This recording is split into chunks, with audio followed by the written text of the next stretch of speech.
Space Studio here at CES 2024. We're sponsored by Integral Ad Science. I am James Kotecki. Very happy to welcome my next guest, Jamie Power, SVP Addressable Sales, Disney Advertising. Thanks so much for joining us. Thanks for having me. So Disney advertising, can you give us a sense, I mean, everybody knows Disney. Can you give us a sense of Disney advertising, the scope, the scale, where we might encounter it? Yes, so Disney Advertising is responsible for the sales and integrated marketing of anything the Walt Disney's companies entertainment and sports offering. So that's streaming, linear, audio, social, and brands that you can think of are ESPN, ESPN Plus, Hulu, ABC. That gives you a little bit of context. So quite a large scope. And what brings you here to CES? What's your message? What's your main purpose? So Disney's been at CES for 20 years. I think more and more as audiences fragmented, technology is more important to kind of bring it all together. We're really excited because this is the first year that Disney is hosting their Data and Tech Showcase live at CES. Usually it's a virtual event, but I think it's more and more important. We're really excited about the technology that we bring to market, and instead of just talking about content all the time, we want to talk about the technology that enables it. Yeah. So let's talk about some of those technologies. What are some of the ones that you're excited to highlight? I think from our perspective, Disney 10 years ago had the foresight to build their own identity graph, which is unique. A lot of other companies are using someone else's, and the fact that we have our own graph really helps us.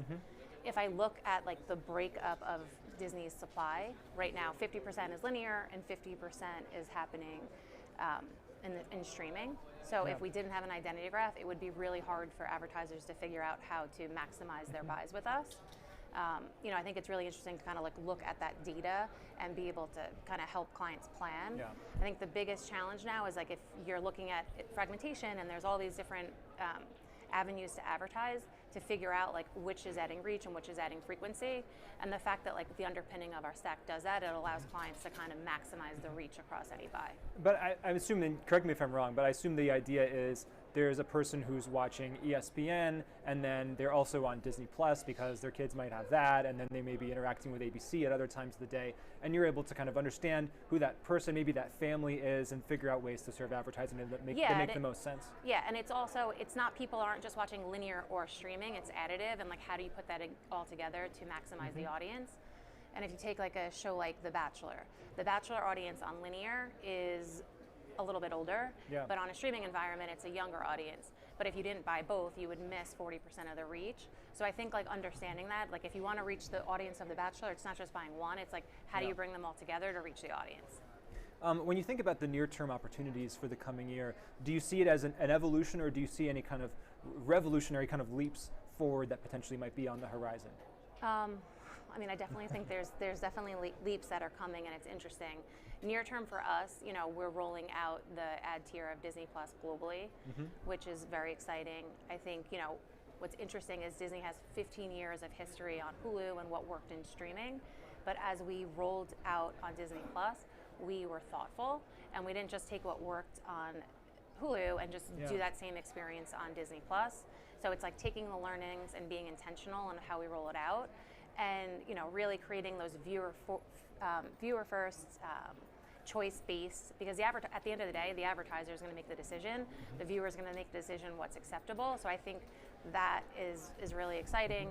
I also think new ad formats is really, taking a 30-second ad, again, same thing, that worked in linear doesn't necessarily mean it's going to work in a streaming environment. So making sure that we're introducing more ad formats and doing that in a couple different ways. We're doing some that are proprietary and unique to Disney, which we're excited about. And I think that's interesting, and we're also making sure that we're interoperable with the marketplace.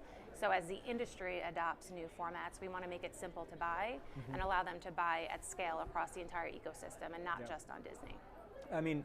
So much of what good advertising is trying to do often is tell a story. Disney is obviously, if I think about the company overall, storytelling is probably one of the top words that one would use to describe that company. That's the DNA of the company. So then how do you think about that storytelling DNA when it comes to the decisions that you're making around what kind of ad products you're serving up and how you're developing the technology? Yeah, I think premium content matters. I've been at Disney for a year and a half, never worked at a company that actually had the content. So I saw through all the measurement, all the campaigns that I've done in the past, that it does matter to be in premium environments. So when you're taking a premium environment like Disney and then we have the ability to layer on audiences to add that layer of relevance. That's what's going to drive conversion metrics, that's what's going to drive engagement, and that's what's going to keep consumers happy. I think from an ad experience, we want it to be additive because, again, it's Walt Disney, right? It's the fandom, and no one has viewers that are that engaged. So we always want to make sure it's additive, and we're not just slapping ads at them. So we are here, I believe it's 1 year, or maybe just a little bit beyond 1 year of having ads on Disney Plus? Is that right? Yeah, we passed the 1 year anniversary.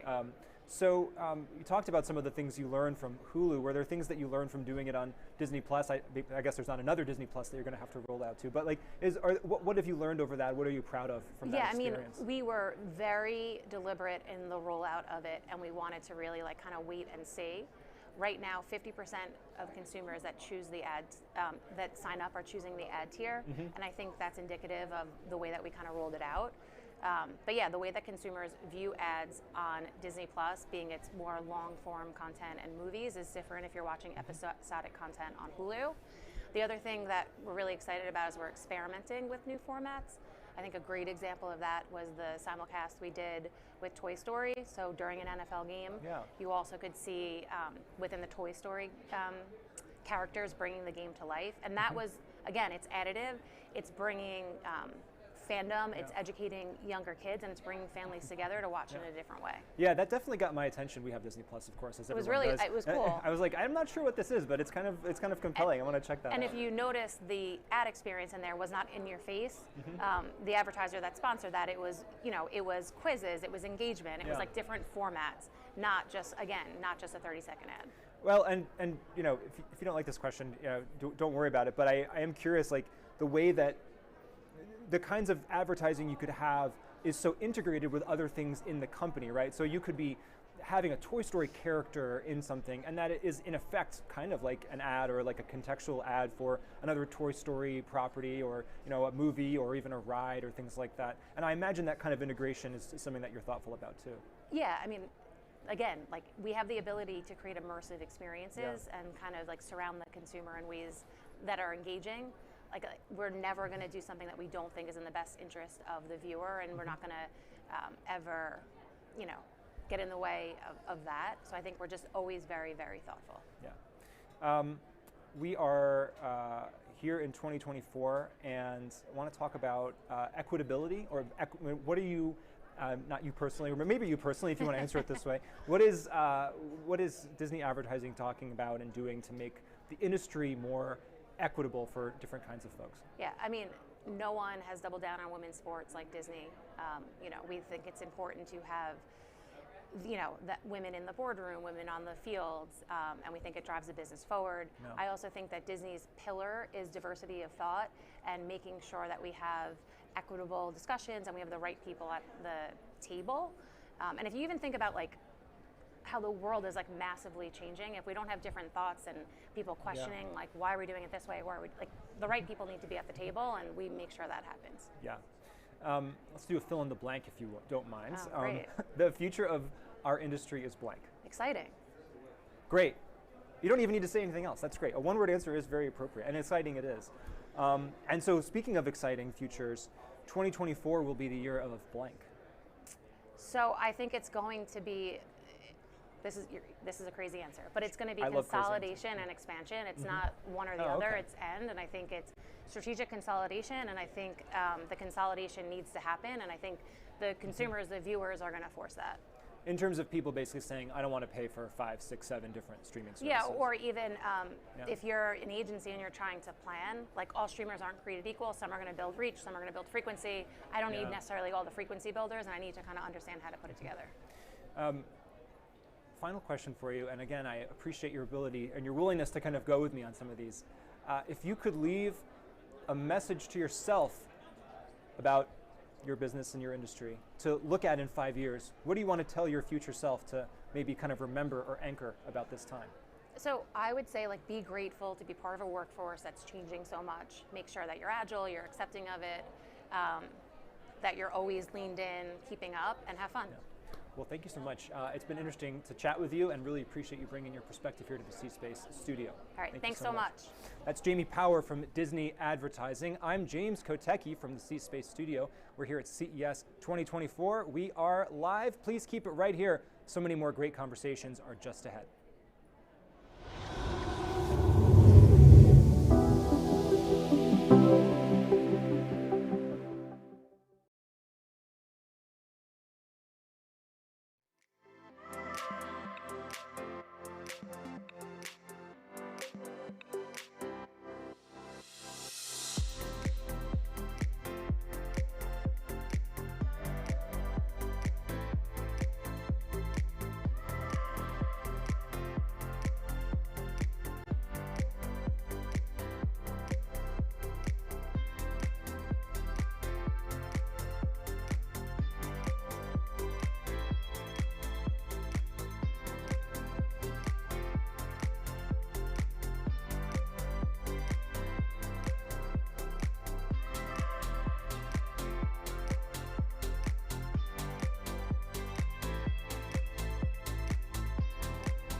It is all on in the C-Space studio here at CES 2024. I am James Kotecki, and I am joined by Paramount Streaming's Dominic DeMeglio. You are the Executive Vice President, CMO, and Head of Data, and we really appreciate you being here. Thank you so much for joining us. Thanks for having me. All right, Paramount Streaming, probably most people are familiar with the brand. Can you just toss out a few things within Paramount Streaming that people might be familiar with to kind of anchor us? Yeah, I mean, so Paramount Streaming, really our free-to-pay ecosystem that we've been building is pillared by Paramount Plus on the pay side and Pluto TV on the free ad-supported streaming side.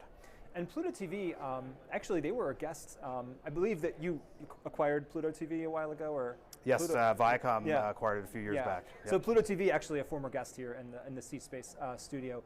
That's a platform where you just kind of, it's almost like it's a linear kind of lean back kind of a model, right? Absolutely. Like you just put on a channel of whatever you want. It's TV the way it should be. It's a guide experience. We drop you in the live.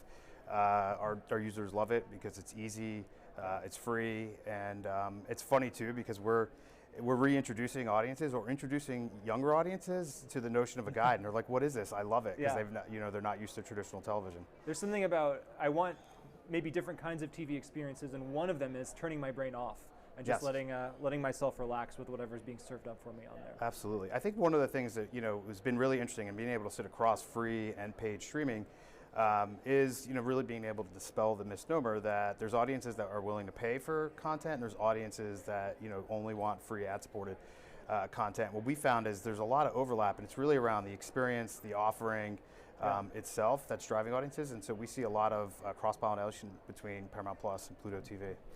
So let's talk about Paramount Plus for a minute. What are some of the shows within that people probably are most familiar with? We were talking about Star Trek earlier. Star Trek near and dear, of course, because in our CBS All Access days before we rebranded to Paramount Plus, that and the Good Fight were our sort of launch and flagship originals. But since then, we've had the privilege to be able to expand to the franchises and fandoms and IP that represent all of Paramount Global. From SpongeBob, which we'll be celebrating the 25th anniversary this year, Paw Patrol, Halo, Star Trek. I said Star Trek, Mission Impossible. We've done a lot in the Yellowstone universe, NCIS, etc. Sorry, I could go on for a while on those. Of course, that's the point. You have a lot of great content.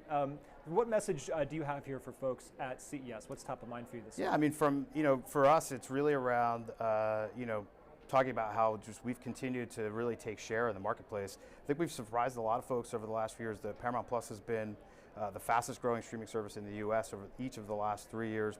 Pluto TV is the #1 fast service globally, and so really leaning into that growth and sort of how do we approach 2024 to continue on that. And one of the things that we're really leaning into is how do we connect even more with our audiences. I mean, it really boils down to that audience that we super serve, not just from a streaming perspective, but really in the surround sound and all the ways we try to engage with them. Can you say a little bit more about that and maybe some examples of what you mean by connecting with your audience in different ways? Yeah, I mean, I think for one, like we've really always tried to focus on fandoms and the franchises and honor those things. And so I think one is really constantly trying to foster on social. We're doing a lot of more experiential, especially now as we're able to get to more places again.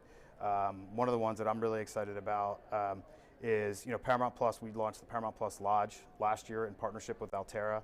This year we've expanded that partnership. We're taking it to 4 Altera mountains.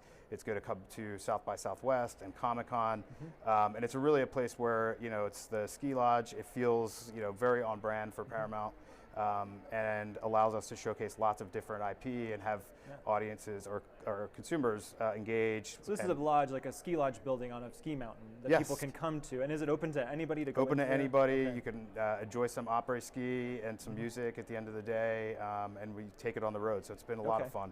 Okay.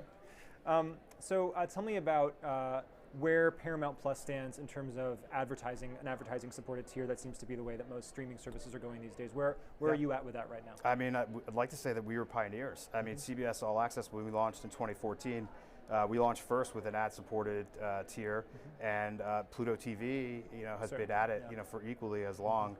We've got their 10-year anniversary coming up here real soon. I mean, maybe you don't want to give your competitors too much information, but are there things that you've learned over that time that you think other people are going to have to maybe learn as they begin to adapt to ad tiers? Well, I mean, I think, for us, it's certainly, you have to understand your customer and find and really develop solutions for our advertising partners so that their ads feel relevant to customers. But also, we think if we take a step back and not just advertising, but thinking about the customer journey overall in the way we engage with the customer from when they're coming to the service for the first time through that journey, how we're both reaching them with our messaging as well as our advertisers' messaging, and really kind of think about it holistically.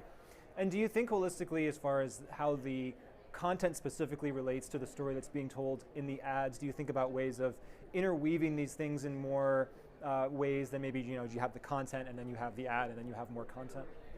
I think it's more about finding right ways to get innovative and immersive with our advertising partners. To it's not specific around that piece of creative, but really around their core creative, but then how we make that come to life, both in the service as well as on other platforms.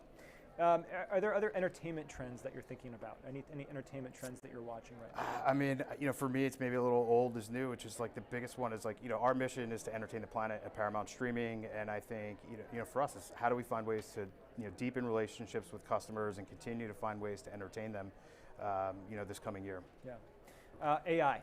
Yes. We got to talk about AI. Course. We're here at CES 2024. Can't not talk about Yeah. AI. So what are you thinking there? What are some of the ways that you are thinking about planning AI? Yeah, I think two ways. One of which is, I'd say traditional AI, we've been at it for a decade, right? Just in terms of dynamic creative optimization, building, machine learning models for all of our data and our customer subscriber acquisition and churn risk and all of those things. Just in terms of everything around the customer lifecycle, we've really been at it for a long time. Of course, now we think about Gen AI.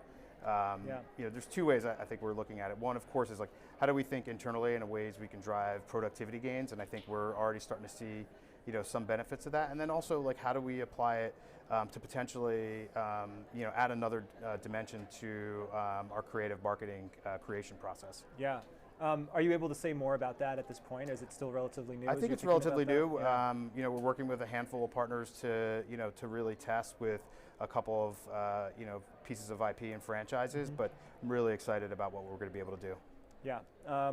So what can we expect from 2024 as consumers? We're here at the Consumer Electronics. Well, I'm not sure technically that it's called the Consumer Electronics Show anymore. It might be like Did KFC. they rename it? I think it's just like KFC. I think it's CES. But we're here at a show that certainly celebrates a lot of consumer electronics. Yes. So from the consumer perspective, do you see a fundamental change from the way that consumers will experience this in the next few years, or is it going to be kind of a gradual kind of evolution over time? I mean, I think we're going to continue to see innovation. I think we're seeing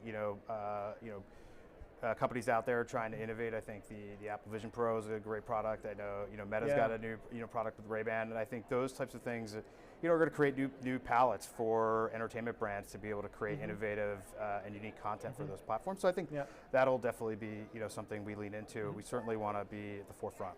And are you already able to stream Paramount content within some of the existing VR systems? Yes, and we will be there for Apple as well. Yeah.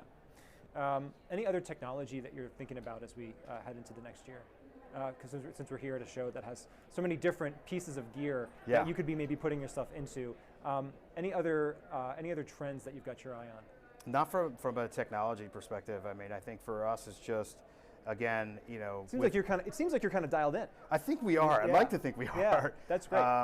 So it's then how do we just leverage all of those trends to, again, we always boils down to us to really, nurturing our fans and our fandoms. And so I think that is as we look at new technologies, how do we bring that back? And I think for me personally, I'm also just really excited. We're here in Vegas. We're going to be back in a few weeks. CBS is the broadcaster of the Super Bowl. It'll stream live in Paramount Plus. We're bringing the Paramount Mountain here, the Paramount Plus Lodge, and it'll be a big weekend for Paramount Plus and Pluto TV. Yeah, that's really exciting. 2024 will be the year of blank. Think about that for a moment. Okay. It sounds like it'll be the year of continuing innovation in I think I think also it'll be a year for a step level increase in just streaming of live sports. Yeah. I think we're seeing that.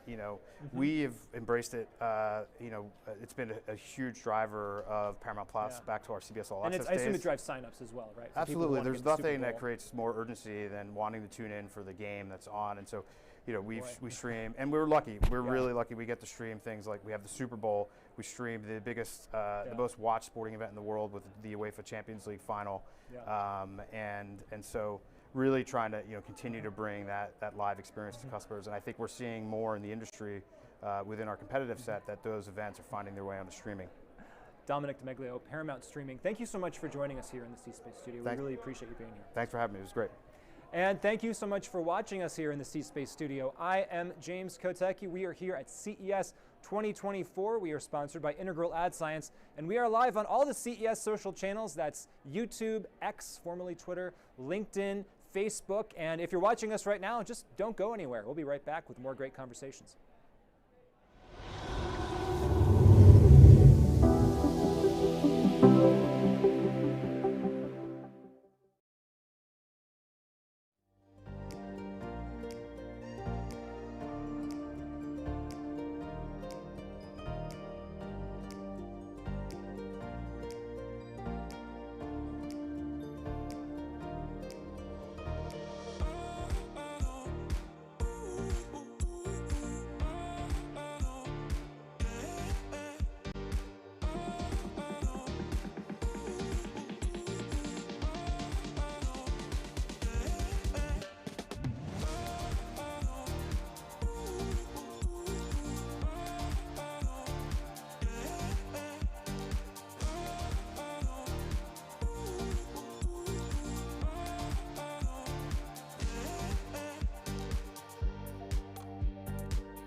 With me here at CES 2024. Joining us is the CEO of Swarovski Optik, Stefan Schwarz. Thank you so much for joining us today. Thanks for having me.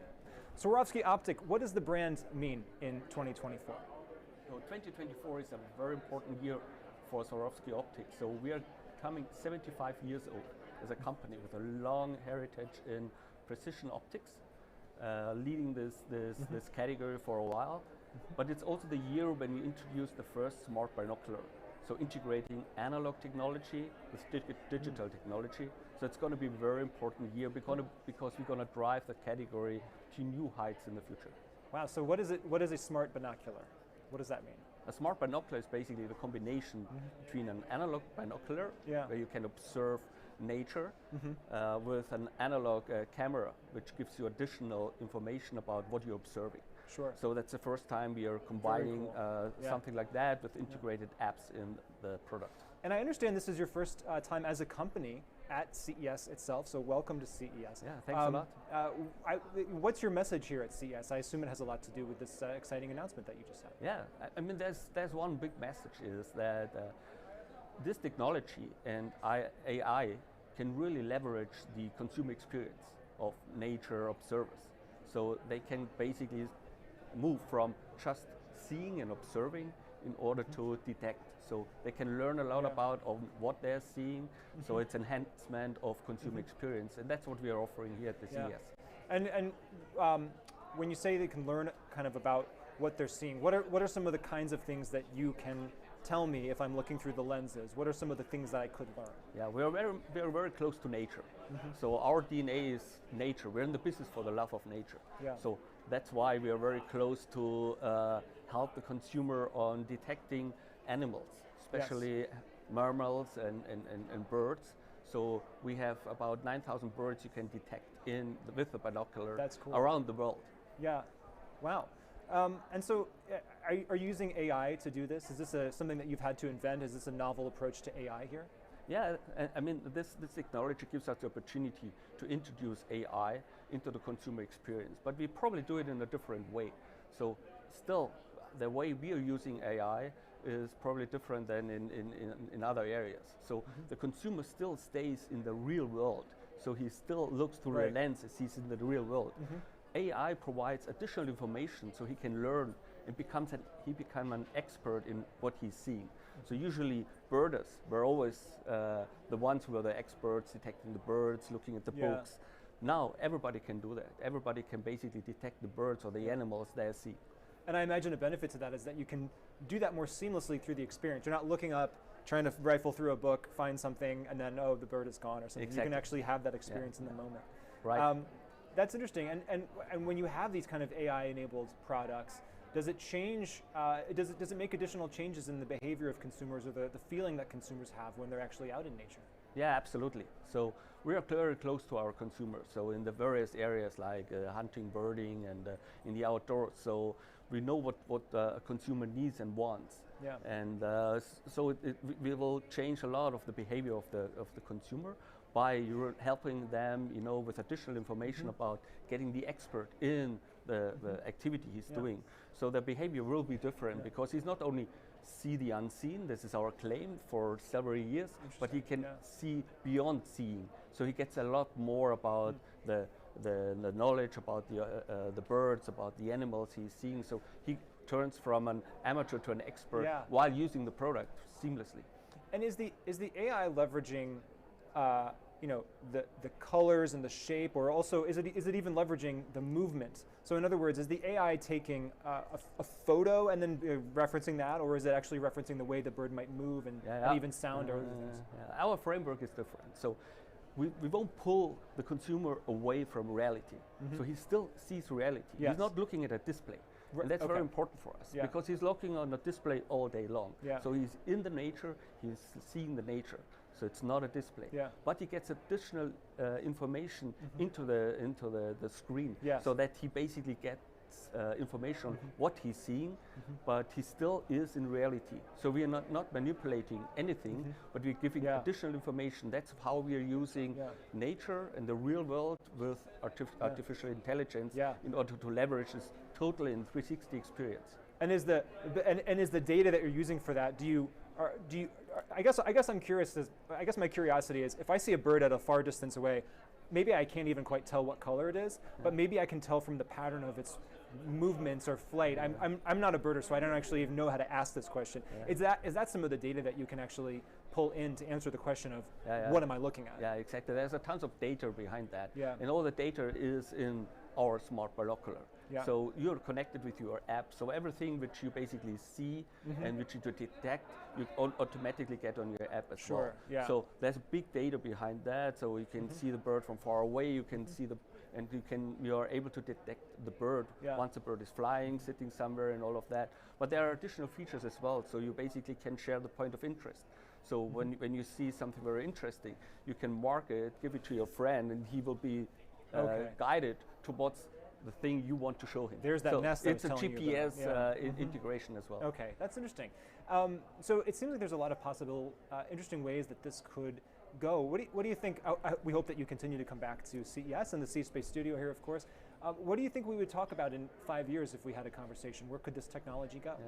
I mean, we are starting now today, basically introducing the smart binocular. But when I'm here 5 years from now, we're gonna lead the category into a new dimension. Yeah. So the category binoculars was really much driven by analog technology. So with this integration of digital technology, of AI, we're gonna drive the category into a totally new direction. You can probably combine it or compare it with when the analog photography went into digital photography. So we could make and we could see pretty much the same thing happening when we are introducing the smart binocular. And I guess we're going to be the market leader in 5 years when it's about smart discovery of nature, and that's very important for us. Yeah. And this is potentially a silly question, but the physics of binoculars require the lens to be a certain length, right? Like, is there a possibility that you could condense the lens size down over, or I'm obviously just completely speculating here, so just take me, if I'm derailing this conversation, please let me know. No worries. But is that also something, the physical shape of these things, could they change over time? No, absolutely, absolutely. Yeah. So, I mean, we are starting with the first smart binocular.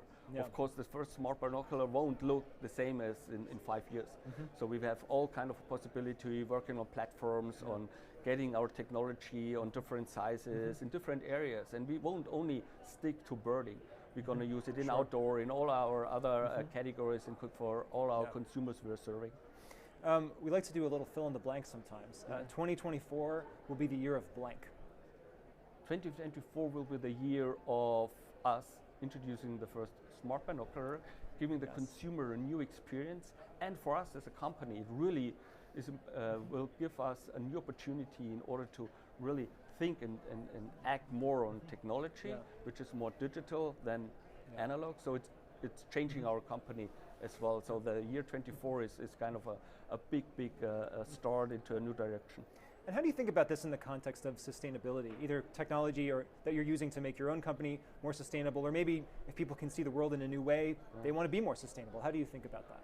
Yeah, you can imagine for us nature is super important because that's what we want to bring the people closer to. Yeah. So we need to protect nature. So sustainability is very important for us. But when you look at our products, they are timeless in design. We use very high quality materials, and we're producing in Austria with craftsmanship, which is really bringing the product for a lifetime. Yeah. So probably you got your first binocular, if you have a binocular, but you probably got your first binocular from your grandpa. So it's a lifetime product. It's a lifetime product. But now with the digital enabled products, we also can make the product new every year because we can add applications, we can improve it and all of that. So for us, sustainability is really driven by this technology as well. One more question for you. Is there something outside of your industry that inspires you to keep innovating? We talked about nature, obviously. I assume that's the number one inspiration for a lot of what you do. I think number one inspiration is the consumer in the different areas we're playing, because the consumer has more needs and we want to be problem solvers. Yeah. So we want to solve the needs of the consumer. So the consumer is the first source of inspiration.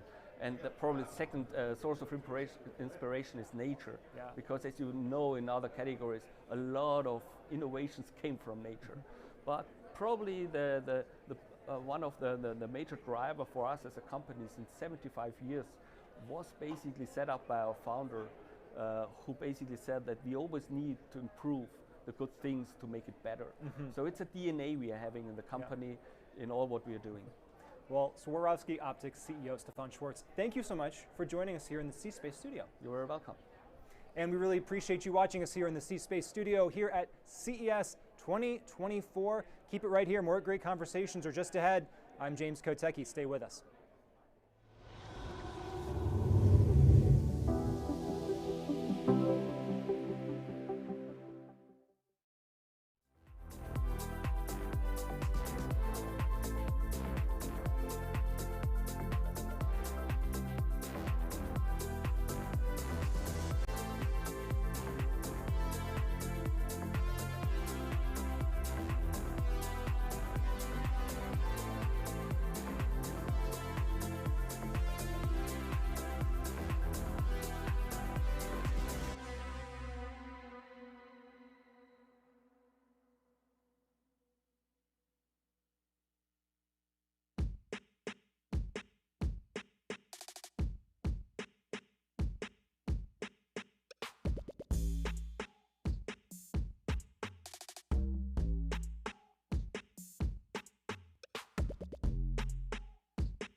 Welcome back. You're in the C-Space studio here at CES 2024 with me, James Kotecki. We are sponsored by Integral Ad Science, and we are joined by the SVP of Marketing for the Las Vegas Raiders, Kristen Banks. Welcome to the C-Space studio. Oh, thank you so much for having me.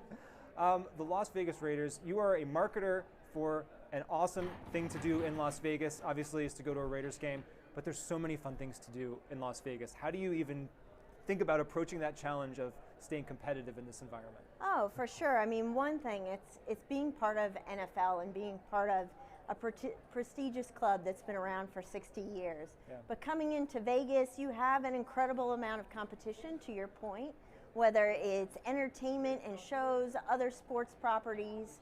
Yeah. But really, it's about making that connection with the local community, the tourists, and the broader folks that are watching from home, of how they engage with the brand and trying to make those one-to-one connections. Yeah. I mean, so you mentioned being part of the NFL community.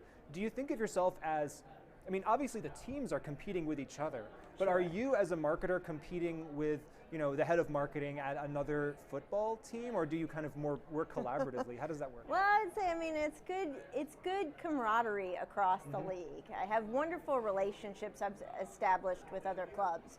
But for sure, I mean, the competitive edge in me and as part of being the team of the Raiders is that we'd love to be the best. And certainly that's where we're establishing our footprint in Las Vegas here and in the broader cities and states around Nevada, that we really want to focus in and kind of boost that fandom. Yeah. So the Super Bowl is coming up, as everyone knows, and it's going to be here in Las Vegas. So how are you thinking about that? What are, in addition to your role, you know, promoting the team, what kind of organizational responsibilities does that bring for you?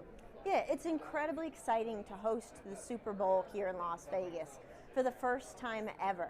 There's been so many incredible events to come to Las Vegas and Nevada. Formula One recently, the presence of a baseball team moving here, potentially NBA maybe in the future. We have an award-winning also WNBA team, a hockey team, so there's so much happening already.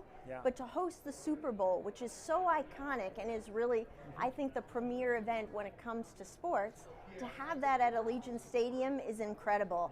And I've been fortunate to work with the NFL and the Super Bowl host committee in bringing that to life. And you know it's the iconic event because everyone else compares their event to the Super Bowl. They'll say, it's ours, it's the Super Bowl of whatever else it is, but no one has to say it's the Super Bowl of football because that's the Super Bowl.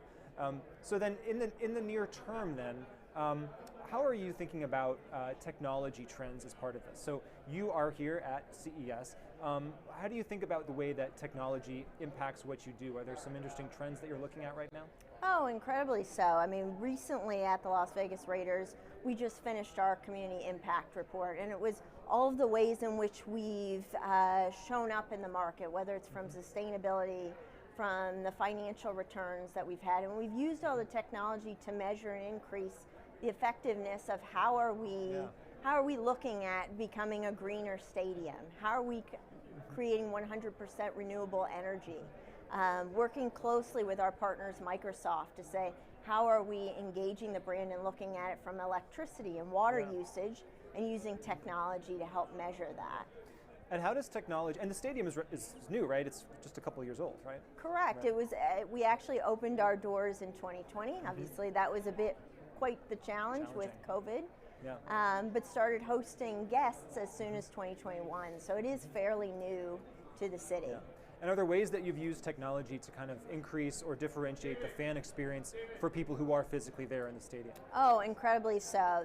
The things that I can point to is our zip-ins, which is where people have the ability to go in, get a concession, grab something to eat, and they're simply just scanning their products and being able to walk out. Or it's mobile ordering where you don't even have to leave your seat, and so you're not missing a minute of the game, and you're able to order things and have them delivered right to your seat.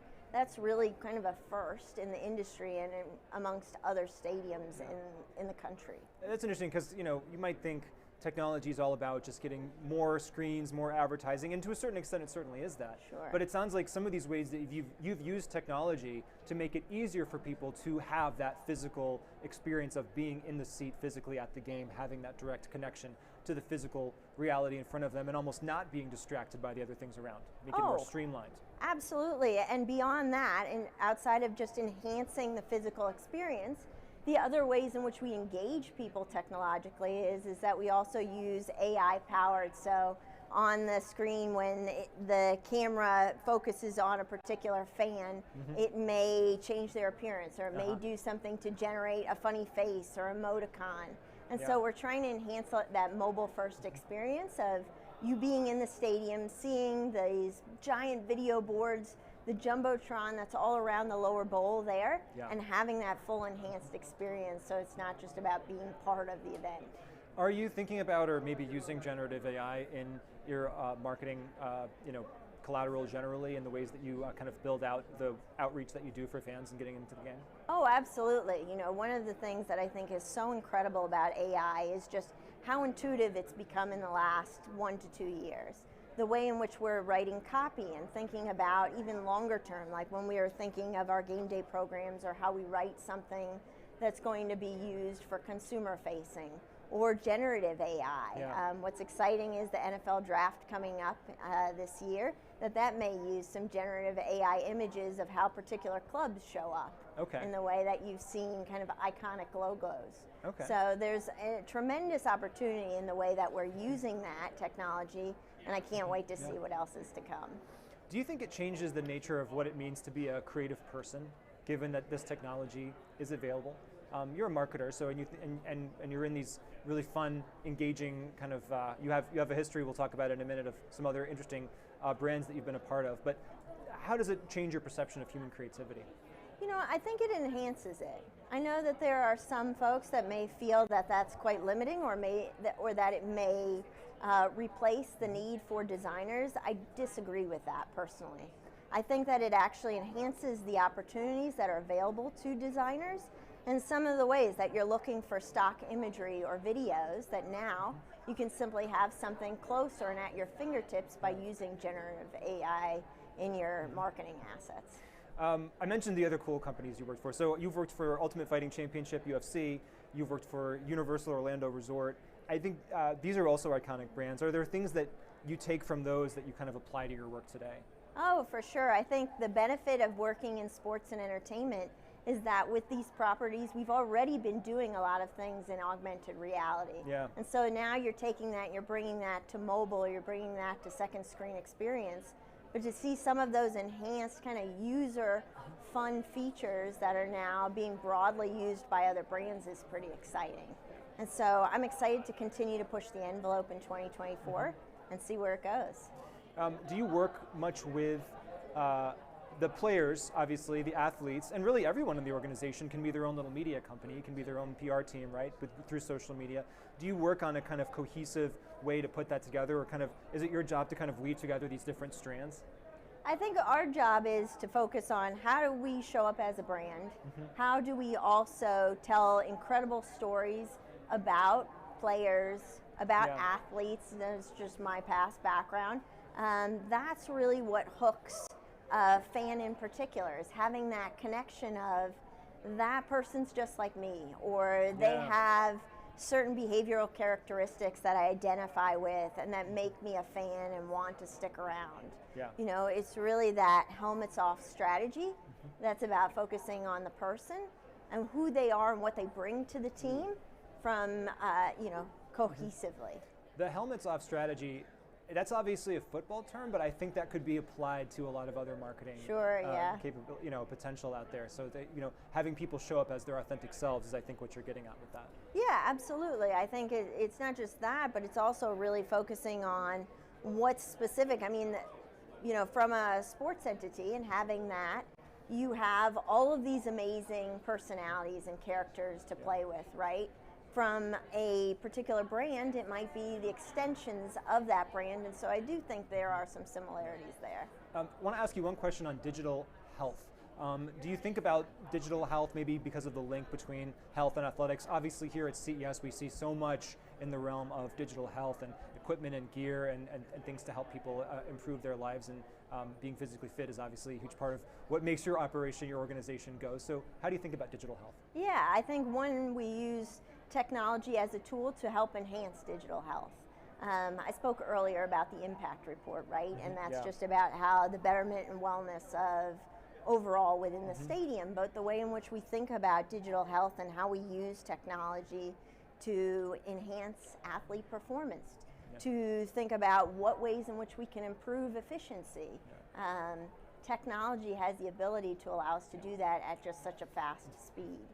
Well, good luck with the Super Bowl coming up. That's going to be huge. Kristen Banks of the Las Vegas Raiders. Thank you so much for joining us. Thank you. Thank you so much for having me. And thank you so much for watching us. We're here in the C-Space studio at CES 2024. I'm James Kotecki. Keep it right here. More great conversations are just ahead.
We are back. I am James Kotecki. We are in the C-Space studio live here at CES 2024, and we are excited to welcome back to the C-Space studio the CMO of General Mills, Doug Martin. Welcome back, sir. James, thanks for having me back. I will say that I feel like I am aging like the guy who drank out of the wrong cup in Indiana Jones, and you look like $1 million.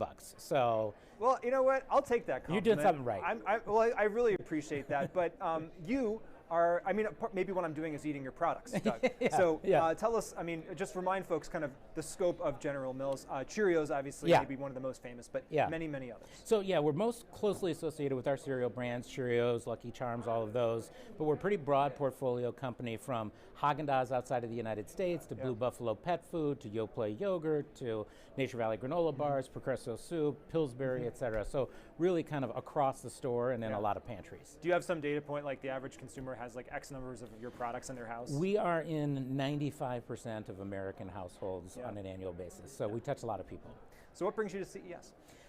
First of all, I love CES, and it's an incredible week for me because I like to get inspired by what might be coming to our consumers. I think it's really important to understand how they might be changing their lives, et cetera, but it's also a wonderful opportunity to meet other people in the industry, have connections like this, and it just feels like everyone's here, and it's important that we're here too.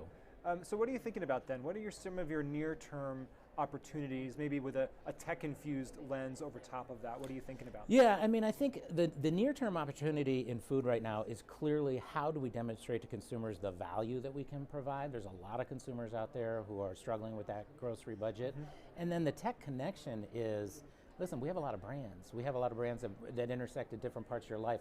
How could we use our own media platforms, et cetera, to put together more complete solutions to make it easier for people? How can we know more about what your needs are, what problems you're trying to solve for your family, so that we can show up with a solution that's helpful? I want to dive into all that. On the value piece, and if you don't like this question, just toss it right out, but if this is outside of your purview, but I'm curious, on the value piece, are you using robotics and automation more to create these things? I'm just trying to imagine what the Cheerio factory might look like, for example, like on one of those old Sesame Street things. And I imagine it's kind of cool inside. Do you use a lot of automation there? Well, in our supply chain, and obviously I'm not the supply chain expert, but we have a huge number of projects with automation to make sure that we are doing things like eliminating waste. You know, with a food product, so it expires. Can we better connect our forecast to the point of sale so that we're making the right product at the right time? All those things deliver a huge amount of value to the company and to ultimately the consumer. And then you talked about knowing the consumers better and kind of putting some of these things together. Is part of that potentially like knowing not just that I bought a box of Cheerios, but what my overall lifestyle is and maybe what my family needs are, so you can put together a suite of products, for example, and have and sell that to me together as a comprehensive. 100%. If we know more about your household, one of the examples I always use is obviously, you know, you could use a Pillsbury biscuit and some other Progresso item at dinner, but maybe there's also a golden retriever in the household. You know, your internet behavior search on that Pillsbury dinner solution is not necessarily going to let us know the golden might be up for a weight management diet. So the more that we know about the household, the more complete solutions we can bring. You talked about coming to CES to get inspired. How old is General Mills as a brand? General Mills in some form or fashion has been around for about 150 years. Like we literally, I always say we are a tech company, and that technology is the Mississippi River.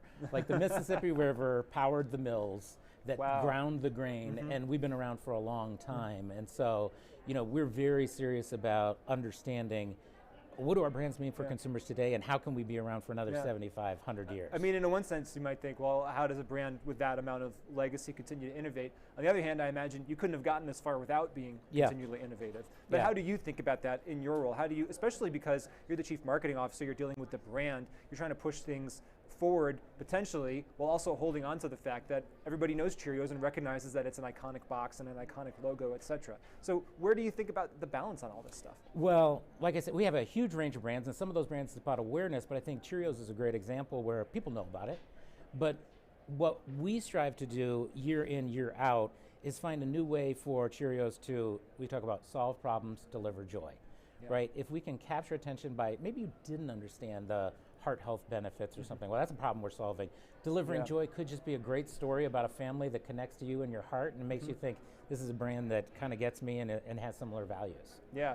Didn't y'all, I don't know, I don't know if this is your decision, but wasn't there one Cheerios commercial that aired like every Christmas? And maybe it still does air for like 20 years. Yes. Because you've somehow plucked the emotional heartstrings so perfectly Yeah. that you didn't need to improve it. There's an incredible spot that's well before my time, but it's about adoption. And it's a family coming home and with a new child, and like the Cheerios are the first way that they interact because there's a language barrier. And there's another one with a grandmother at Christmas. There's a couple of like iconic stories through our history that are worth telling over and over again. Obviously, one of the most, one of the newest frontiers of innovation for a lot of folks talking about it here at CES is AI. Yep. So just let's. I want to talk about AI a little bit. So, but just start with like, what are you thinking? What's on your mind right now? I mean, I keep thinking that I feel like nothing is going to transform the way we work in a 5-year period of time like AI is going to. And also, today we have to keep doing the same things that we've been doing. So that's the challenge, is figuring out. It's hard to hold those two things in tension. Yeah, how to set yourself up for that transformation while delivering on the needs and demands of the business today. I would say early on, a lot of our efforts have really been about using generative AI tools to make our people more productive, to make our processes more efficient. And that's great, and then we'll have to build off of those to get to the more kind of fully formed future that I think is coming when AI can be doing more creation of content on our behalf.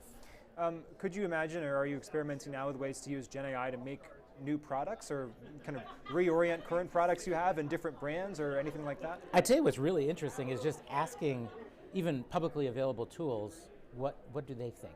Right? Based on all of the information that you have scrubbed from the internet, what do you think? So I wouldn't say we are creating new products from it, but I think it is such an interesting starting point for a brief to a team that needs to create those products. And then maybe there's a seed of inspiration, or maybe there's a left turn and a twist that's that human element. Yeah. But I think people who are not using those tools are really not taking advantage of some powerful stuff. I think that's such a powerful thing you said about it's going to change everything in 5 years, but today we still have to keep doing the same thing. I mean, does that, as a leader, does that just put a burden on you to continually try and boost up both sides of that equation and make sure that you're still going forward? I tell you what, this is very theoretical, but one of the conversations I'm having in my mind a lot is, do we take what we're doing today, incrementally improve it with tools, and work towards a future, or are we better off imagining a future state and then starting to understand what would have to be true today in order to get there? I'm starting to believe that might be the path. It's I don't know how to do it, right? Yeah. So there's no answers yet. But I do think that the transformation is going to be significant enough that the incremental path might not get you there. Interesting. Do you think that consumers will notice any of this, or will a lot of it be happening, huge changes, but happening kind of behind the scenes? In my perspective, ideally it's behind the scenes, because I think, we're a branded company. We exist because we build brands, full stop. Brands are just a set of experiences that you've had and a relationship ultimately that you build with a product. I would be remiss if I let anything in an AI tool get in the way of those emotional connections and ultimately those relationships developing. So I think we have to be really careful about that. Great point. Last year we talked about regenerative agriculture a little bit. Yes. Any progress that you want to highlight in the past year, or maybe new thoughts on where you think we need to go? Is there more clarity there? Yeah, I mean, we are all in on regenerative agriculture, and I will say, as a company, we do not farm, but everything we make comes from the ground, right? That's an obvious point, but an important point. And so I think one of the big things this year is our team has understood we've got to do this together, right? Because we are not the farmers, and so we had a recent announcement that we partnered with Walmart on 600,000 acres of regenerative farmland that we're going to help transition together, through education, et cetera. And that represents about how much land we would need to service all of the products that we sell to Walmart. So I think I don't think consumers are looking for one company to win in the area of regeneration. I think they're hoping that we work together. As we wrap up here, I want to return to this idea of potentially setting a 5-year vision and then figuring out what might need to be true. There's so much theory in that, but just to put it in some pragmatic terms, any specific details of maybe not something that you're going to necessarily commit to, but just because we're in a speculative safe space right now, any kind of glimmering ideas about what that 5-year future could mean? Well, I tell you, I mean, everybody's talking about, listen, you got to grow where the growth audiences are. You need to connect authentically with people. You need to create relationships, and all of that brings, I think, a tremendous burden on content creations. So I think if we were writing a story that you and I are talking about in 5 years that I'm excited about, the headline would be, you know, General Mills has authentically connected its legacy brands with the growth families in America. Yeah. And I think that's going to require us to find some new ways of working, some new ways of producing content, and also an enormous amount of the human element of making sure we're actually really connecting with people about what they care about. Some things need to change, some things need to stay the same, and exactly. you got to figure out what that is. And it's a challenging job. Doug Martin, General Mills CMO, thanks so much for joining us again. I hope we'll do it next year. We hope you come back, and we hope you don't go anywhere. We are live right now in the C-Space studio at CES 2024. I'm James Kosecki. Stay right here. More great conversations are on the way.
Welcome back. You're in the C-Space studio here at CES 2023.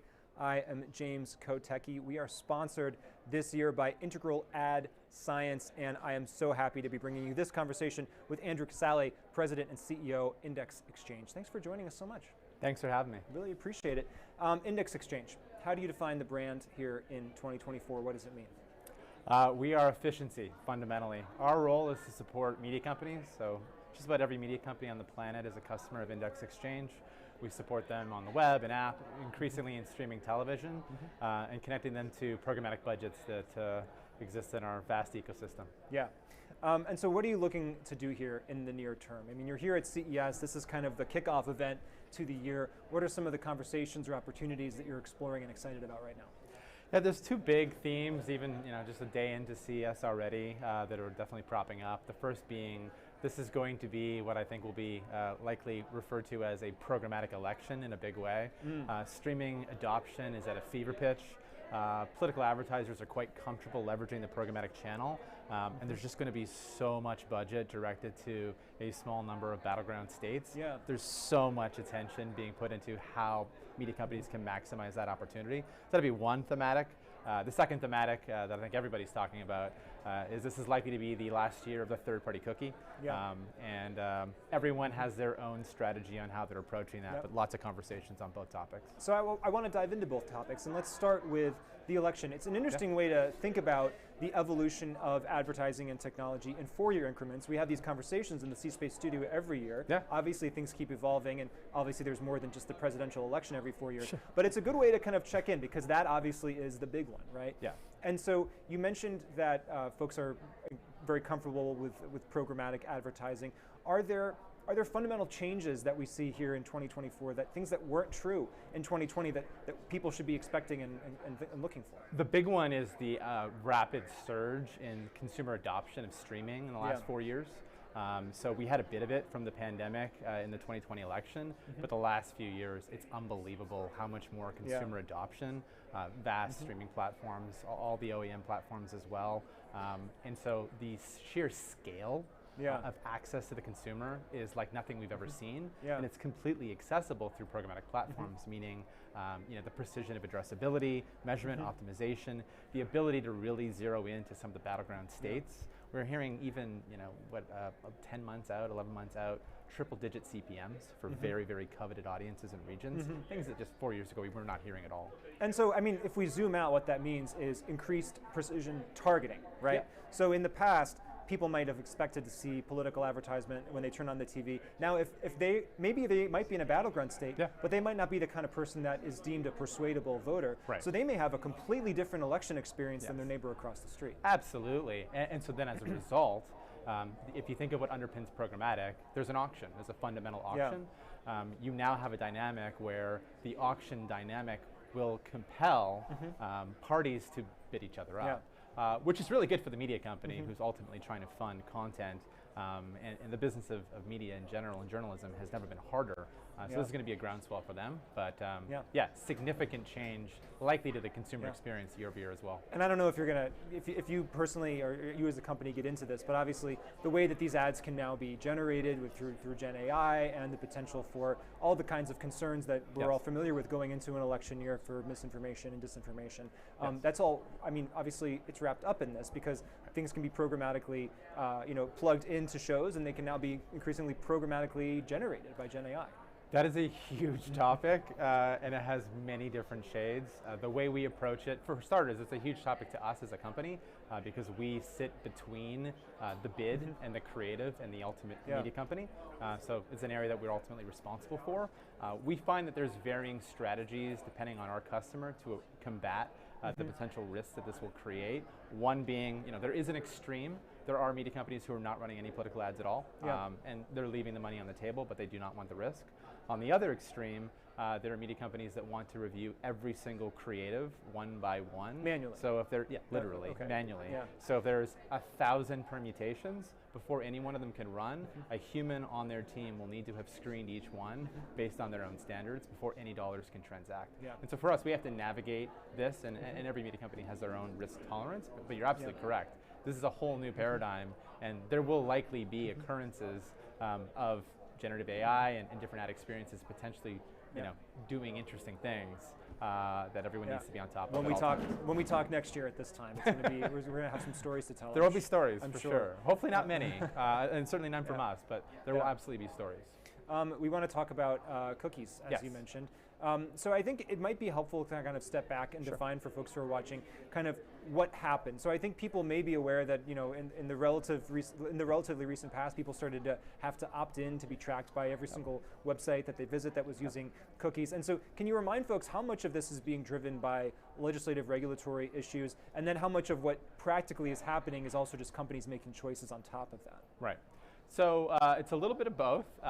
There is no federal privacy law, at least in the United States. So I wouldn't say that it is strictly being driven by regulatory, you know, initiatives or mandates, but that is likely to come inevitably. But for the most part, this is a form of self-regulation that big tech is imposing upon itself. We really saw this start years back with Apple. Apple clamped down the cookie in its ecosystem, the third-party cookie specifically, because it could be used to create a profile of a consumer and track consumers with or without transparency, which is obviously a huge concern, with or without control, which is obviously a huge concern. So this year, the big event is Google is effectively following suit by removing the ability for third-party cookies to be set on browsers.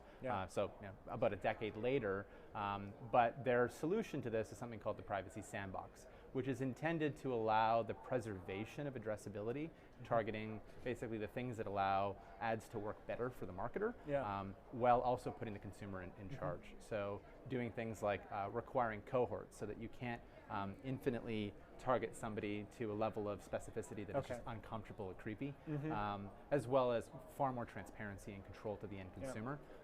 So removing the cookie, but replacing it with tools that still allow advertising to be performant. And you mentioned there's a lot of conversations around this, a lot of strategies and thoughts about how to proceed in this world.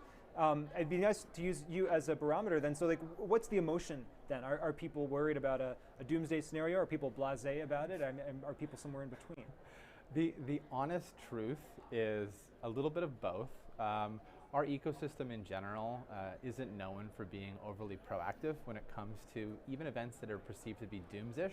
I would say that the cookie event is only going to impact opportunities on the web, which does not represent every single media company on the planet, but certainly many have huge presences and scale on the web. That said, if you look to an event that happened in Europe in 2018, we had the GDPR go into effect. There was 5 years of notice on that, maybe more.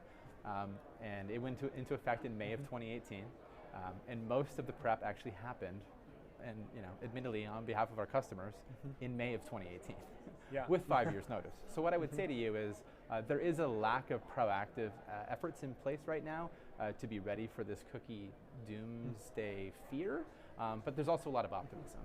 There's testing going on right now with the Privacy Sandbox. Many of our customers are currently implementing the APIs that Google has made available to start to see what addressability will look like in this new paradigm. It's January, which is better than December, but it's still not particularly proactive. Well, if you go back in time and tell someone around the era of like Y2K that 2024 is the year of the cookie doomsday scenario, I'm not sure they would know what kind of future they were getting themselves into. Or what the hell a cookie is. Exactly. Actually, I think someone earlier in the C-Space studio today said cookies are 30 years old, maybe. That sounds about right. I'm not sure how if they've been pervasive for that amount of time, and someone can go back and check the tape and see if I'm actually repeating that information accurately. 30 years feels about right, yeah. Are there other technology trends that you're looking at? We're here at CES, obviously, which is a show not just about marketing, media, branding, and advertising, but technology writ large, all the different devices that this content could be streamed on. Any other technology trends that you're kind of picking up here? Honestly, it's all television for me personally, and just the way smart TV has completely changed the game. Even some of the solutions that the LGs and the Samsungs of the world are bringing to market, where the consumer can seamlessly basically fuse into streaming television without even realizing it. It feels like a linear stream, but it's a connected television channel, which puts them in control, which gives them the ability to choose their content, which also activates the ecosystem at large. It's pretty incredible how fast that's changed, because television as we know it is literally changing before our eyes. Smart TVs are ubiquitous. The sticks that you can plug into even your older TV are also ubiquitous. So that one is still very much top of mind for me. Well, thanks so much for joining us here in the C-Space studio today. We really appreciate it. Thank you so much. Andrew Casale, Index Exchange. I am James Kotecki of the C-Space studio here at CES 2024. You're watching conversations with marketing, media, advertising, and branding leaders. We will continue to be live and bring you more great conversations. Don't go anywhere.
Welcome back. You're in the C-Space studio with me, James Kotecki. We are together at CES 2024, and we're not alone.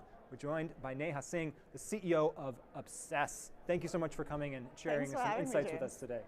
Obsess, I love the name Obsess. I'm obsessed with the name Obsess, the best company name maybe of any of the folks that we're going to interview today. But what is Obsess? So Obsess is an immersive shopping platform. Our mission is to reinvent the online shopping interface. So if you think about any e-commerce website today, right, you have a grid of thumbnails on a white background. Whether you're shopping for fashion, beauty, any category, it's exactly the same as buying toothpaste on Amazon, right? Like the interface looks the same. And this interface was created 25 years ago to sell books, but it hasn't changed since then. So what Obsess is doing is creating immersive shopping experiences that really put the consumer in the experience of the brand in a whole 3D branded environment. So it's sort of like bringing gaming into shopping. So the same kind of interface you play in games, which is full 3D environments, you can browse through them, navigate through them. We are bringing that into shopping. So are we talking about doing that on a traditional flat screen, in VR, AR, or all of the above? All of the above, but the majority of our users are on their mobile devices. So that's where we are mobile first, mobile optimized, and it's all accessible via the web. So you just open a link from Instagram, it'll open right there in the in-app browser in Instagram. or an email, SMS on the website. So it's super easy to access, making VR essentially very accessible to users and to brands. But also, more recently, we launched on the Oculus Meta Quest last year, and we are launching with the Apple Vision Pro in February. Great. And so walk me through maybe a little bit more about what this experience would be like. Maybe, I don't know if you are able to share one specific brand or name, or maybe just generify it for the purposes of this conversation, but I want to buy something that you're helping to make me obsessed with. What am I actually experiencing? Yeah, absolutely. So we work with brands from a variety of different verticals. We work with fashion brands like Dior, J. Crew, Ralph Lauren, Crocs. We work with beauty brands like K-Teen, L'Oreal, Charlotte Tilbury. We work with CPG brands, we work with Disney. So to give you one specific example, we launched with Crate & Barrel recently in November, and they created a virtual store that was based on their new flagship store that they opened in New York and Flatiron. And essentially, you know, this is a very fantastical version of that store. It's not like the real store. So you start off with this bird's eye view over Manhattan in the fall, and then you kind of like go in, and then you have this photorealistic environment that is fully created in 3D, where you feel like you're transported into a version of that store instead of just seeing a grid of thumbnails of products. And then you can actually go into the living room and you can see couches, and you can press a button to change the entire color scheme and change different products.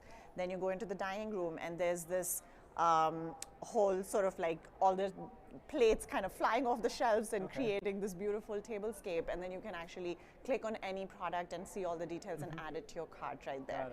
So it's a very interactive experience. A lot of our experiences also have games where you know, you're learning about the brand, or you're learning about products at every step as you essentially experience the store, and that engages customers even further. And it seems like that would also have not just the kind of novelty and excitement and intrigue factor, which would all be there, but also utility factor too. So I can literally see how these plates look on this table, as opposed to, you know, the traditional e-commerce experience what you're describing, where it's kind of two different squares and it's hard for me to picture what that looks like. Yeah, absolutely. The contextual piece that this kind of shopping offers is hugely important, because in traditional e-commerce you're essentially devoid of context. And what that contextual piece also does, another point besides what you mentioned, is sort of, it makes you see things that you weren't necessarily looking for. So when you go to a store, that often happens, right? Like you have your shopping list, but you might see something else. In e-commerce, that typically doesn't happen because it's very directed. But here, what we often see is that our average order value from our virtual stores is higher than typical e-commerce, because people might notice something that they weren't necessarily looking for, and then they purchase it. Can you talk to me a bit more about the psychology, and it may be brand dependent, of, you know, creating something that seems like a store? Because if you're creating what you're talking about, you could theoretically create any kind of environment, right? So with Crate & Barrel, you said it's kind of like their flagship store, but it's a more fantastical version. But it's still anchored in the concept of being a store. Not every brand might necessarily need it to be a store. So how do you think about that psychologically, and what you're aiming for there?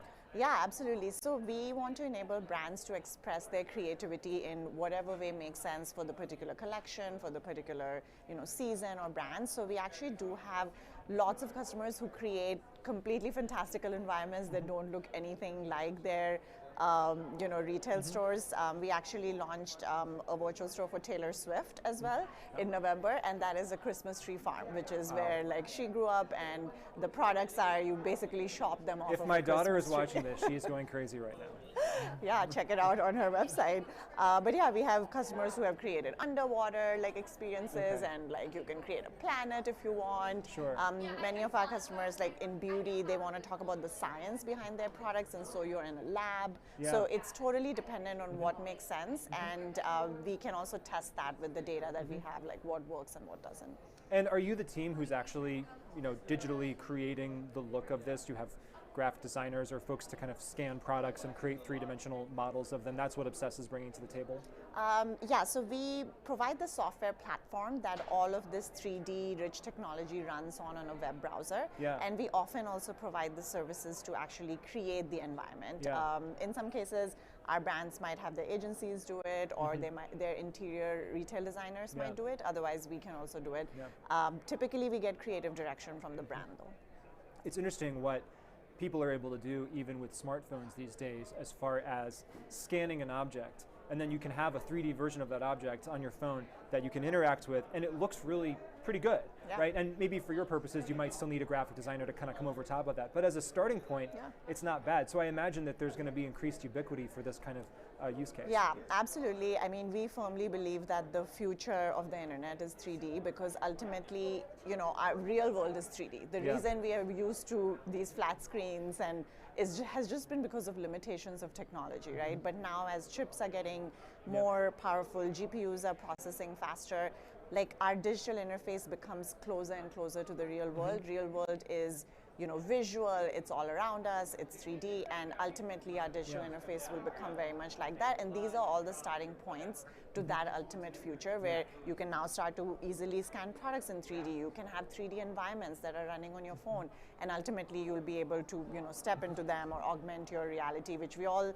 you know, has been over the last like couple of years has been the starting point. It's interesting to think about because some people might think about VR as a place to get lost in, right? You put on the goggles and you don't even need to buy clothes or furniture because you live your entire life there.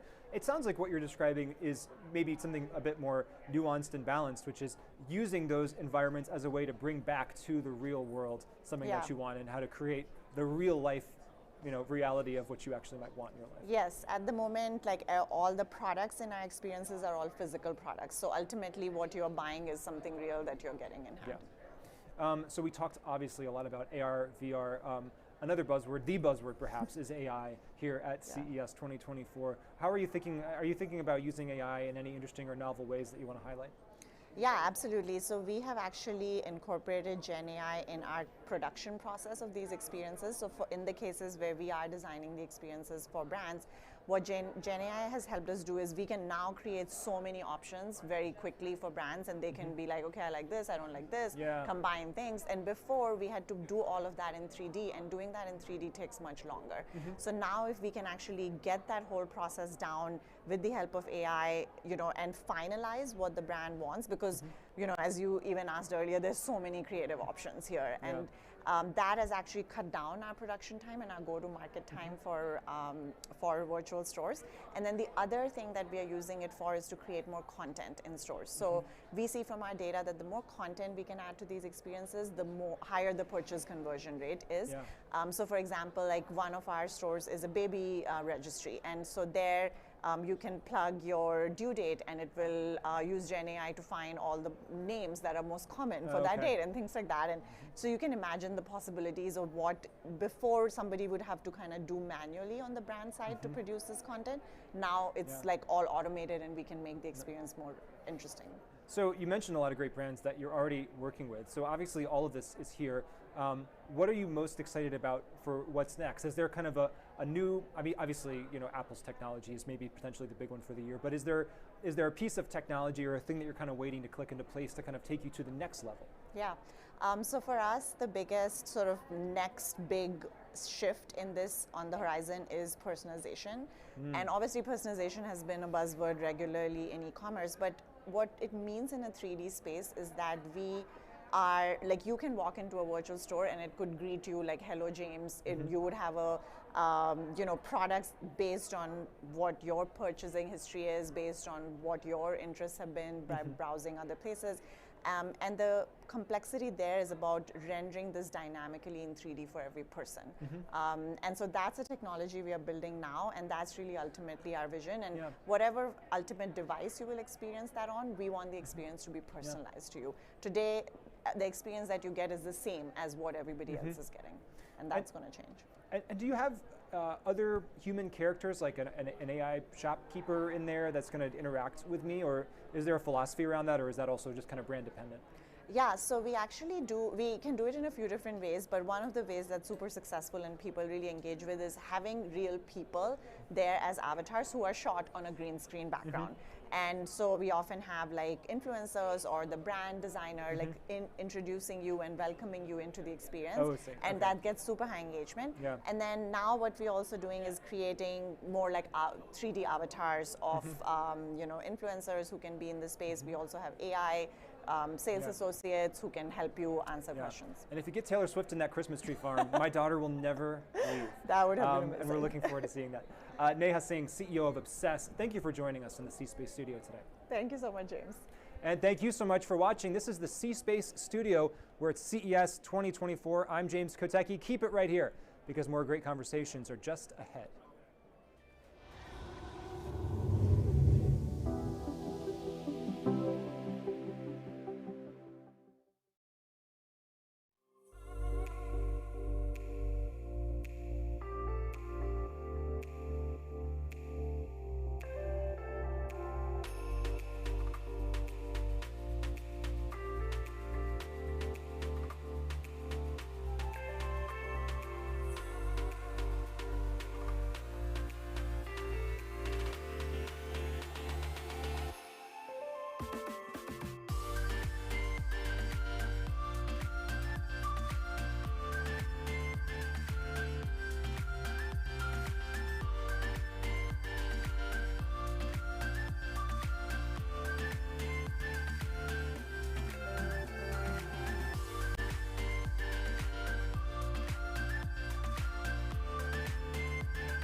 Here at CES 2023, I'm James Kotecki, joined by Christy Argelon, SVP Retail Media.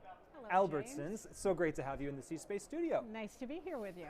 So Albertsons, for those who might not live near an Albertsons themselves, and so we have kind of a national, international audience here, can we just start by defining the brand and what it means? Yeah, so Albertsons is a US-based grocer.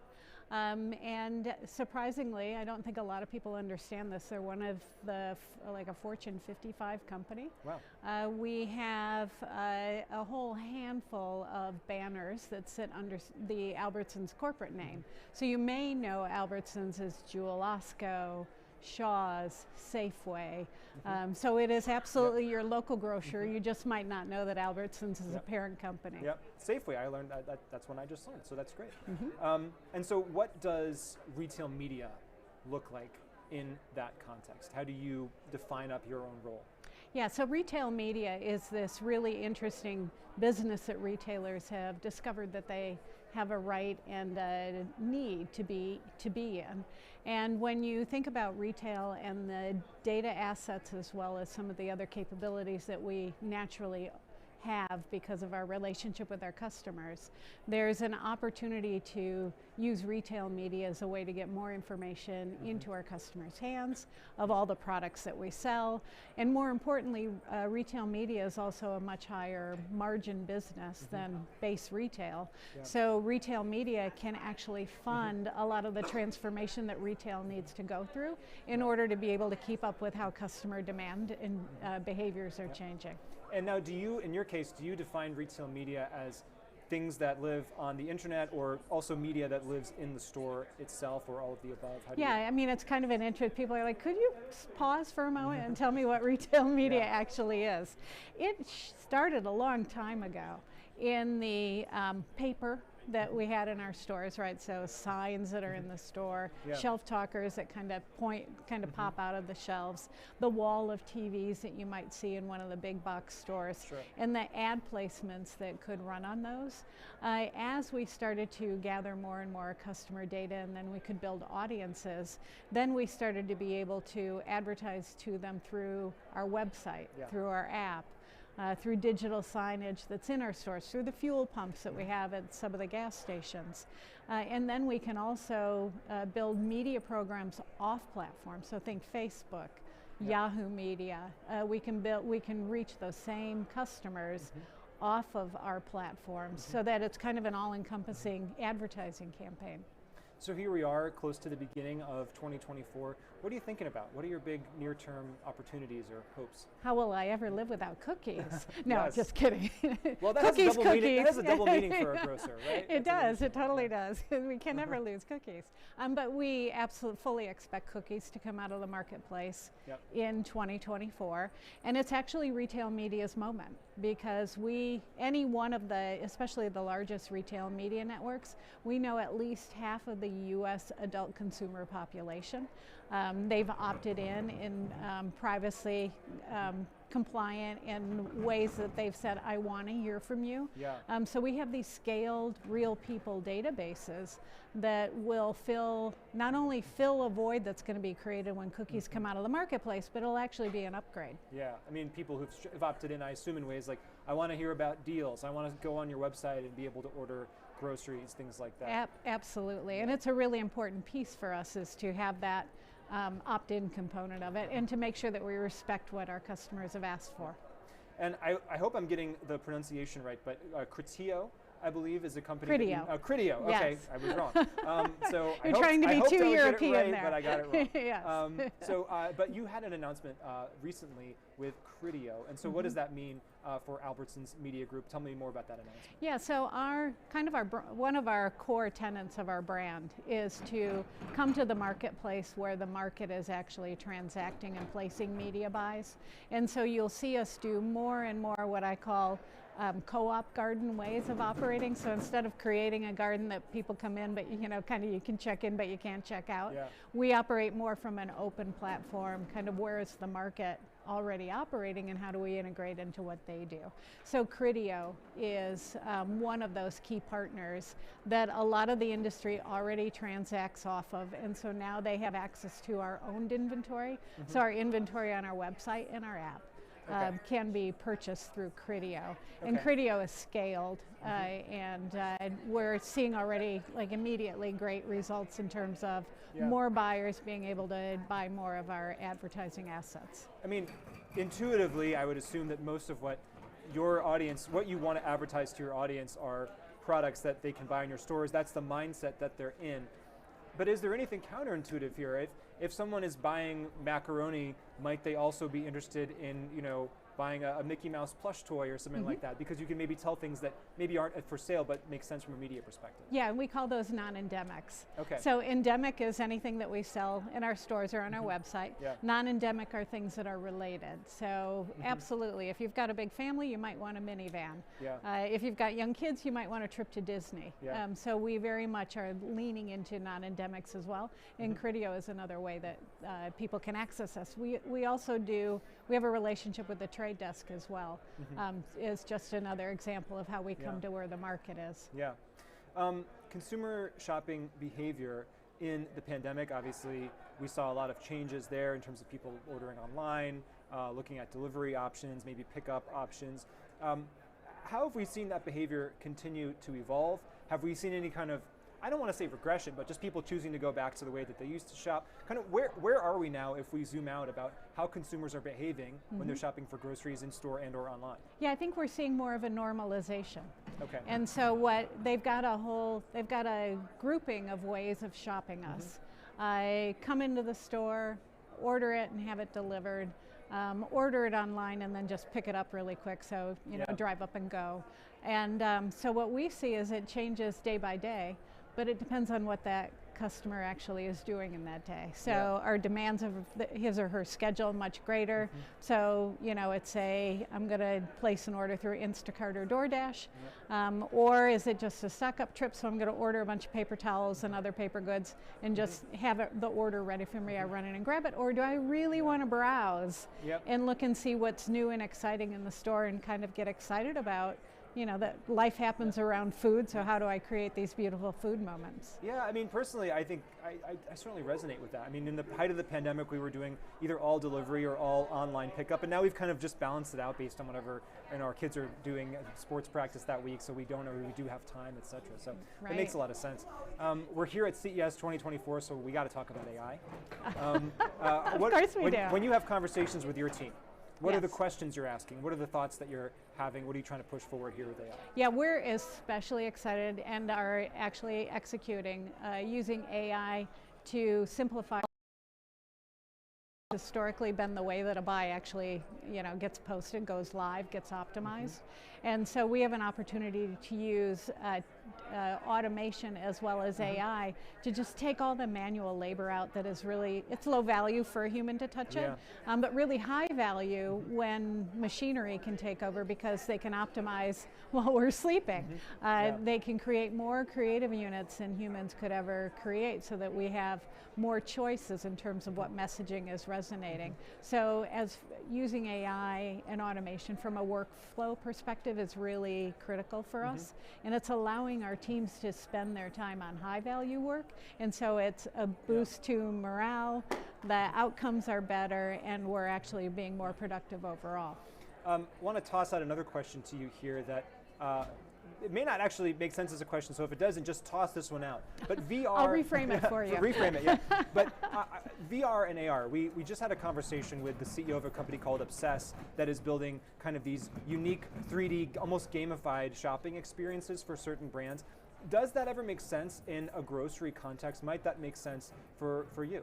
I think that it can at some point, but it's so nascent right now that, especially for grocery, but think if you're in the fashion business, super interesting. That's one of the verticals that they were super interesting. And I mean, home furnishings. I personally use it all the time. You know, picture it in my room.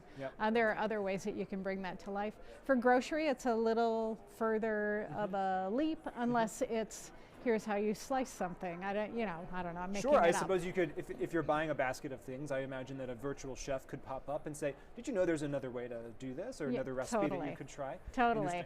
Well, thanks for humoring me on that interconnection between See, we made it work. here in the C-Space studio. You definitely made it work. Thank you so much for joining us from Albertsons. Christy Argelon, thank you so much. My pleasure, James. Thanks for having me. And I really appreciate you watching the C-Space studio with me, James Kotecki, your host here at CES 2024. For more great conversations with media, marketing, branding, advertising, thought leaders of all kinds, just stay right here.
You're in the C-Space studio here at CES 2024. I am James Kotecki, and I am joined by Deloitte's own Jana Arbanis, and you have a great title, which I will make sure I read to get it right. Vice Chair, U.S. Telecom Media and Entertainment Sector Leader at Deloitte. And thank you so much for joining us. Thanks for having me. So let's talk trends. I imagine a lot of what you do is think about trends, try to predict the future, the near future. We're here at a show that's all about future trends, so let's get into it. Yeah. What are you thinking about in terms of entertainment? We're here at C-Space, let's talk content, entertainment. Yeah, absolutely. So yeah, I'm really focused on like what's happening, what's really going to be disruptive kind of in next generation, and actually led a panel yesterday with a group of executives kind of across different parts of the media landscape, and we talked specifically about kind of the disruption that we're going to see from a content development perspective, and really not only the convergence that's happening that's causing disruption, but then ultimately the generative AI's role in sort of the future of content development. So it was a really fascinating conversation. In addition to that, I actually spoke at the Equality Lounge. We talked a little bit about women in tech, which is another kind of piece of the trend in terms of inclusion of tech and consumers more broadly. And so that was another interesting sort of trend that we're focused on. I want to get into it all. Let's start with the Equality Lounge a little bit. What were some of the thoughts that came up there? And I speak to Shelly Zalis, also as part of the C-Space Studio. We'll be talking to her tomorrow. Oh, great. And so these issues are things that we talk about here every year. From your perspective, where do we stand? Where do we need to go? Yeah, so we're not in great shape, to be totally honest. I mean, really from a representation perspective, I think we're hovering around 25% of women in tech. And I would say that what we're seeing is that there's still a considerable amount of attrition right around sort of mid-career. We don't see people ascending to leadership, people who are joining early in their career. They're in some cases not finding alignment from a cultural perspective. They think about kind of long-term, personal priorities start to come into play kind of in your mid-30s, and in many cases we're seeing a lot of women leaving the tech field and looking for better cultural alignment. And so I think what we talked about a lot is just sort of what organizations need to be doing in order to retain those women, in order to create cultures where they feel, that cultural alignment with. And in my opinion, I think it also helps create this like inclusivity in tech too. So if you think about gaming, for example, if you have a low number of women executives in gaming, the content and the gaming that's being created is not necessarily for women. And yet we're 50% of the consumer population. And so to leave that population out doesn't make sense for anyone from a business perspective. So I would just say, I think there's a lot of acknowledgement that it's really important to get closer to gender, equity from a representation perspective, but we've got a long way to go. Do you think part of the problem is that these challenges take longer to solve than the tenure of the leaders who are there to try and solve them? I think that's absolutely right. Yeah, and I think that leaders come and go. To your point, priorities shift, right, depending upon what's happening in the economy. And so we've seen sort of varied levels of commitment, right? People try something new, then they think they're in an okay place, and then they sort of let some of the programming fall away, and then they're sort of back where they were. So you're absolutely right. It's a significant challenge that we're looking for multi-year kind of significant cultural shifts that really are going to be the only way to address it. You mentioned being on a panel about content as well. Any aha moments coming out of that, especially as it relates to Gen AI? Anything that kind of surprised you from maybe what you thought of or what other people said? Yeah, I think there's an interesting dialogue out there right now that like generative AI is going to create so much content and so much noise. It's going to be overwhelming and sort of like drown everyone. And in fact, what we talked about was perhaps the opposite is true, and that really it's actually going to make it just easier for amazing content and really creative content to be brought to life. And just the notion that you'll be using tools almost as like a co-pilot to sort of like skip over some of the hard parts, right, about content creation, using these tools to just get to market faster and focus on the authentic pieces of it and let the tech do the rest, kind of the background for you. If you will.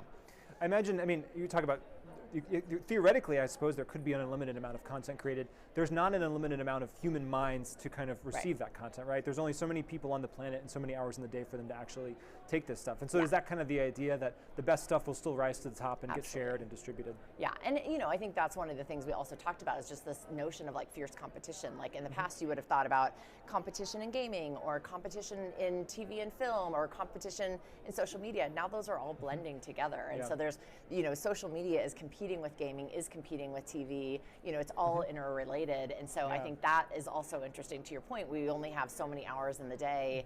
How do we decide to make choices? It has to be really compelling for us to spend our time on it. Yeah. So you feel bullish and optimistic about Gen AI yourself? I do. I think it's going to actually create greater access, frankly. That's one of the things we also talked about is just sort of an individual that doesn't maybe have a deep coding background or access to education from a development perspective will be able to leapfrog some of that really challenging elements of the creative process. interwoven with all this, of course, is advertising. And so what kind of advertising trends are you also thinking about at the same time as you weave these things together? Yeah, well, I personally think advertising is going through a dramatic shift. So if you really step back and think about it, right, we have streaming platforms that are now building their own ad platforms, right, in order to provide relevant ads to their consumers. You have ads appearing in gaming at this time. And then you have social media, which combines traditional ads, but also creators and influencers. And what we're hearing from younger generations is that they find creators and influencers to be much more, authentic and trustworthy. And so what will be really interesting is how does the traditional sort of advertising landscape take harness of that sort of that trust that's created with the younger generation, and how do we see creators and influencers show up in other mediums, right? Yeah. But then also, how do you use each of those channels as a brand? How do I show up in each of those channels authentically with the right audience in mind, and how do I create, that engagement through the different channels that are available? I mean, we talk about streaming platforms and we talk about influencers being on places like, YouTube and TikTok and Instagram. From the perspective of, I'm just going to use my kids for an example, I'm not sure they really care too much about which of those things are which. And so from an advertising perspective, or from your perspective, do you see that those things need to be conceptualized as different verticals? Does it make more sense to think about that blend? You mentioned influencers showing up in other mediums. Is that part of what you're talking about? I think it is true generally speaking, but there is a little bit of a difference, between the different brands. And even so, I have a 12-year-old and a 16-year-old, and what they gravitate to is different. And so I would just say there is some acknowledgement that needs to happen about like the age of the consumer, and is the consumer going there to be entertained, to be educated, to communicate with friends, right? So I think each of them have a slight nuance. You should have a robust strategy that covers all of them, though, to your point. I don't think they have to be completely in isolation, but there are unique nuances to them. I want to make sure we talk gaming just a little bit more. Anything to get excited about for 2024? Yeah, I mean, gaming has just continued to take off, I would say, and what we're continuing to see is greater realism, greater immersion, which is creating a more and more unique experience. I talked earlier about inclusivity. I also think that there's greater just options now relative to gaming. So in the past, some of the most popular games have been first-person shooter games. Those don't appeal broadly to everyone, certainly less so with women. And so I think we're seeing more diversification in terms of the types of games that are available. And those games are great games. They're immersive games. They're, realistic. I'd also say, historically, consoles have sometimes been a barrier, right? If you could afford the best gaming console, that's the only way you're going to get a great experience. That's changing with some of the, the cloud, ways in which you can connect through gaming and do it on your phone. And so it creates democratization from a gaming perspective too. So I anticipate gaming to continue to get traction. We see it has traction already across generations, but it's going to get even greater. Another thing we talk about blending sometimes is real life and life online. And I wonder if that kind of continuum might kind of become more blurry as well, as people spend increasing amounts of time with consuming this content, and VR and AR is obviously a component of that, but even just looking at screens, I've kind of often wondered, is that distinction going to be as meaningful in the future? What do you think about that? I think it's a good question. I think as a parent, maybe you, I've been worried about screen time and managing screen time. But during COVID, I really sort of changed my perspective when it was the only way for my son to get to engage with his friends, right? Because they weren't going to school, they weren't really able to connect outside. And so I think there's an acknowledgement that we all have to have around how it enables connection. And I think there's really great ways in which our younger generation are exploring technology, getting exposed to technology in a way that we weren't. And we have barriers now that we don't, I struggle sometimes to play with my son gaming because I'm like, oh wow, I didn't know it could do that, and he knows how it works, from the get-go. So I do think that gaming, and just really thinking about how an online experience isn't just screen time, but it actually can have meaningful connection. In fact, in some of our research, 50% of Gen Z and millennials felt that their online experience was as important as an in-person experience. And so that reach that it enables, I think, is really important. And so I think we're going to find this, you're right, it's going to become more blurry, and we're going to continue to try to work to find a balance between what's really great online and what's really great in person. I mean, my kids are 9 and 6, and I think, we may be that. So I mean, I didn't have all these rules about screen time growing up, and I wonder how my kids, and maybe your kids, will tell their kids about how to deal with screens. We may be this singular kind of sandwich generation of parents that's obsessed with it, and on either end, it's not going to be as big of a deal. I think you could be right. Well, Janet Abranes of Deloitte, thank you so much for joining us here in the C-Space studio. Really appreciate it. Yeah, my pleasure. And thank you so much. We really appreciate you watching us here. We're in the C-Space studio at CES 2023. I'm James Kotecki. More great conversations are just ahead. Stay with us.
Welcome back here in the C-Space studio here at CES 2024. I am James Kotecki, joined by Brett McMickle, Senior Technologist, Kubota North America. Thank you so much for joining us today. Thank you for having me. It's great to be here. So Kubota has an exhibit, or a big space, a big tent pavilion here at CES 2024. But for those who aren't able to come to that pavilion or to be at the show, what does the brand mean? Can you just kind of define the company a little bit? Yeah, Kubota's very excited. This is our first year exhibiting at CES. Kubota's been around for over 130 years, developing solutions for society's big problems. And so Kubota believes that technology's role is really creating solutions for big challenges in food, water, and the environment. And that's what we're about. Yeah. So the exhibit is showing how technology comes together to provide solutions in a residential setting. So we're looking at residential farmer with a few acres and a vineyard in this particular case. But we're also unveiling one of the key technologies, and that's the automation. So we have the new Agra concept in our booth. It's an electric vehicle, ground up built as an EV, 6 independent motors, but it still has the versatility to pull all the implements that you would need for a farming operation. Yeah. And so automation's going a long ways, bringing data and then the AI together. And that's what we're showing at the exhibit today. The other part of it is just introducing ourselves. It's our first time here, so you'll learn a little bit about Kubota and the history of Kubota and these challenges that we're facing. So you're talking about farming on a residential scale. Sometimes it's called smallholder farming. Is that kind of is that a big focus for Kubota? I assume that's relatively intentional. It is intentional. Kubota's well known for compact utility tractors. That's a space that we're comfortable in. We know a lot about what the customers are going through and their pain points. As a matter of fact, we're going to have customers in our booth tomorrow morning talking about how they use Kubota technology today and Kubota equipment today, but also what challenges they're facing and how the technology and bringing together AI and automation is necessary to continue to support the lifestyle that they want to live. So it's very intentional. And you talked about this electric vehicle. I mean, is it fair to call that a tractor? Is it kind of an all-purpose farming piece of equipment that you can just put different things on and you can achieve different farming goals? Can you give a little bit more there? Yeah, we took the name New Agra Concept just because it has so much more versatility than a tractor, because you're bringing together sensors and automation, so it is a fully autonomous vehicle. You can see that in the video. And so we're bringing together the data, the autonomy, as well as the ability, that versatility you're talking about, and using the different implements. So you can use this type of a vehicle for operations such as mowing, tilling, and a large array of different different operations, different tasks. So it does have that versatility that goes a little bit beyond a tractor. Yeah. The tractors today don't have the smarts, and so we wanted to set it, in its own segment. That makes sense. I mean, it's a branding challenge, and I suppose it's a branding opportunity as well. I mean, if you think about a phone, that could have meant something in 1972, and it means something very different here in 2024. But we still use the same brand for it. So I wonder if some people may still call it a tractor in the future, but it might actually mean something totally different. I noticed your pin, and your pin is, I believe, talking about the UN sustainability or the UN overall goals. And this is an important aspect of CES. It has been for a couple of years here. Human security, how technology can enable people to live better lives across a number of dimensions. Sustainability, food security, regenerative agriculture, all that is kind of under that umbrella. How does Kubota think about all these things? Kubota is very passionate about sustainability, security. That's actually one of the reasons we like to be here. It's a very purpose-driven company, and so food security, water, access to clean water, you'll see that in the booth as well. Yeah. So all of this is really critical to what we're doing. And a matter of fact, that's part of the conversation that we want to have, is how do we focus the technology more on solving some of these major societal problems, such as food security, water, and then the environment. And so we have elements and how those come together shown in our booth. Yeah. You mentioned that your vehicle has a lot of sensors on it. Can you give us a bit of a tour of the different kinds of data that you're able to capture from the world around, and how that actually gets fed into the machine to actually help it make decisions? So yeah, I want to put it in context here. So the new Agra Concept is a concept vehicle. So it's a test ground for what we're doing. Yeah. And what we're exploring is the different sensor suites that are necessary to really solve problems. Our focus is on solving the problem that the customer has. And different sensors that we're looking at, perception sensors, as well as sensors for obstacle detection and functional safety. In terms of things that you can look at today, it's looking at the color and the health of the leaves in the crop. Looking at the crop itself. For instance, in the exhibit that we have, we're focused on vineyards. So it's looking at the grapes and the clustering of grapes. Providing a farmer with a lot more information that they can be more efficient in their operations. Is also part of sustainability is reducing the inputs, reducing fertilizers, reducing and better managing water resources. So that's part of what we're trying to do as well. So it's not just the vehicle. Kubota is really trying to expand out and provide whole solutions because that's what's needed to solve these complex problems.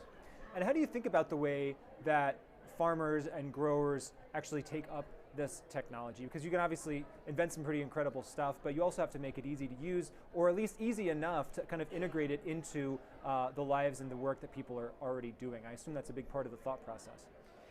It is, and I'm glad you brought that up because it's incredibly important that we bring the technology to the growers and not make them compromise or try to adapt to the technology.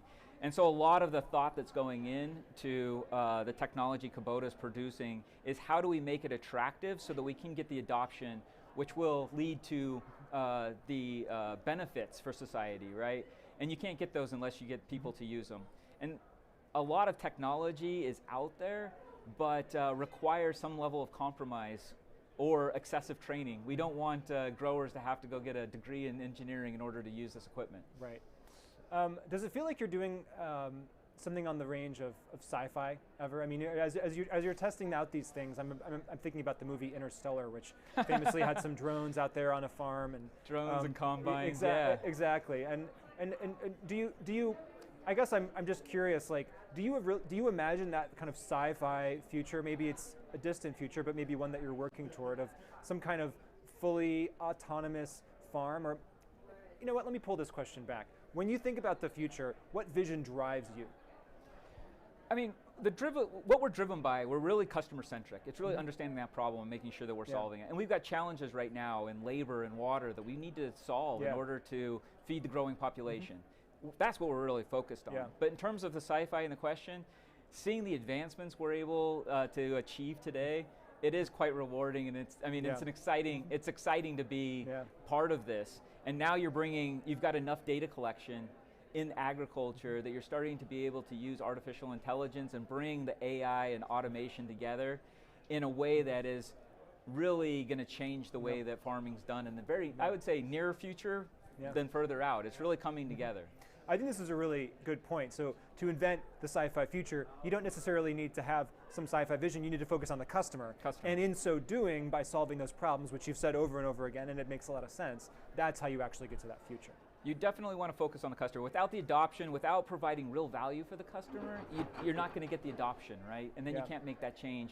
And trying to build up, that future world all at once, you need all of the pieces to work together. So how do we get there? And it's going to be incremental. And I think that's been shown in other markets, right? On the autonomy is you start to add more and more sensors and more autonomous features, and then slowly work your way up to the full autonomous that you'd see in Interstellar.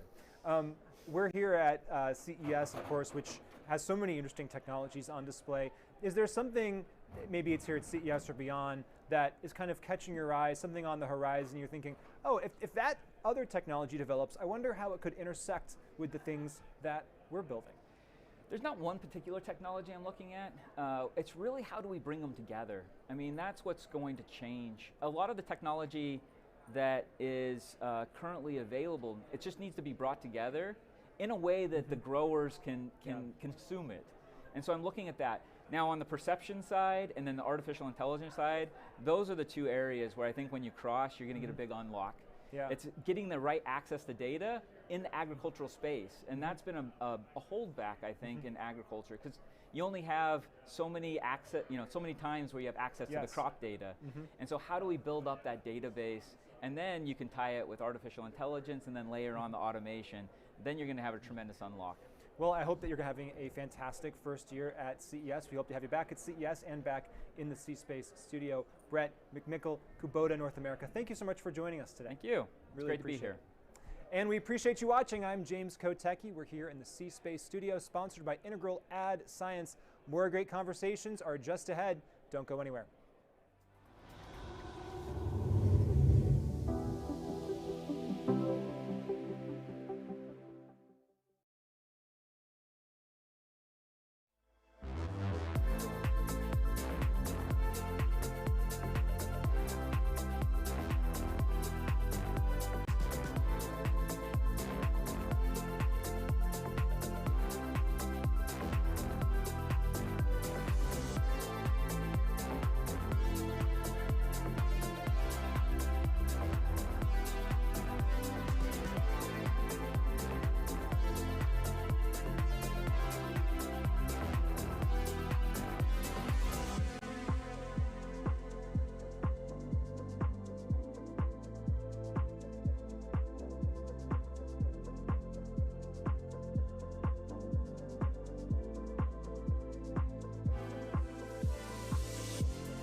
Hey, you're in the C-Space studio here at CES 2024. I am James Kotecki, and I am joined by Omnicom's Chief Equity and Impact Officer, Emily Graham. Welcome. Hi, James. Thank you. Thanks so much for being with us. For those who may not, I assume many people at C-Space, which is the media marketing advertising section of CES, know Omnicom. But for the wider audience, can you just kind of define the Omnicom brand writ large? Sure. We are a global media, marketing, communications powerhouse, conglomerate. We've been in the business for a very long time. We come to CES every year. We go big, and this is an opportunity for us to talk about some of our biggest innovations, our big announcements, and I run our global diversity, equity, and inclusion strategy.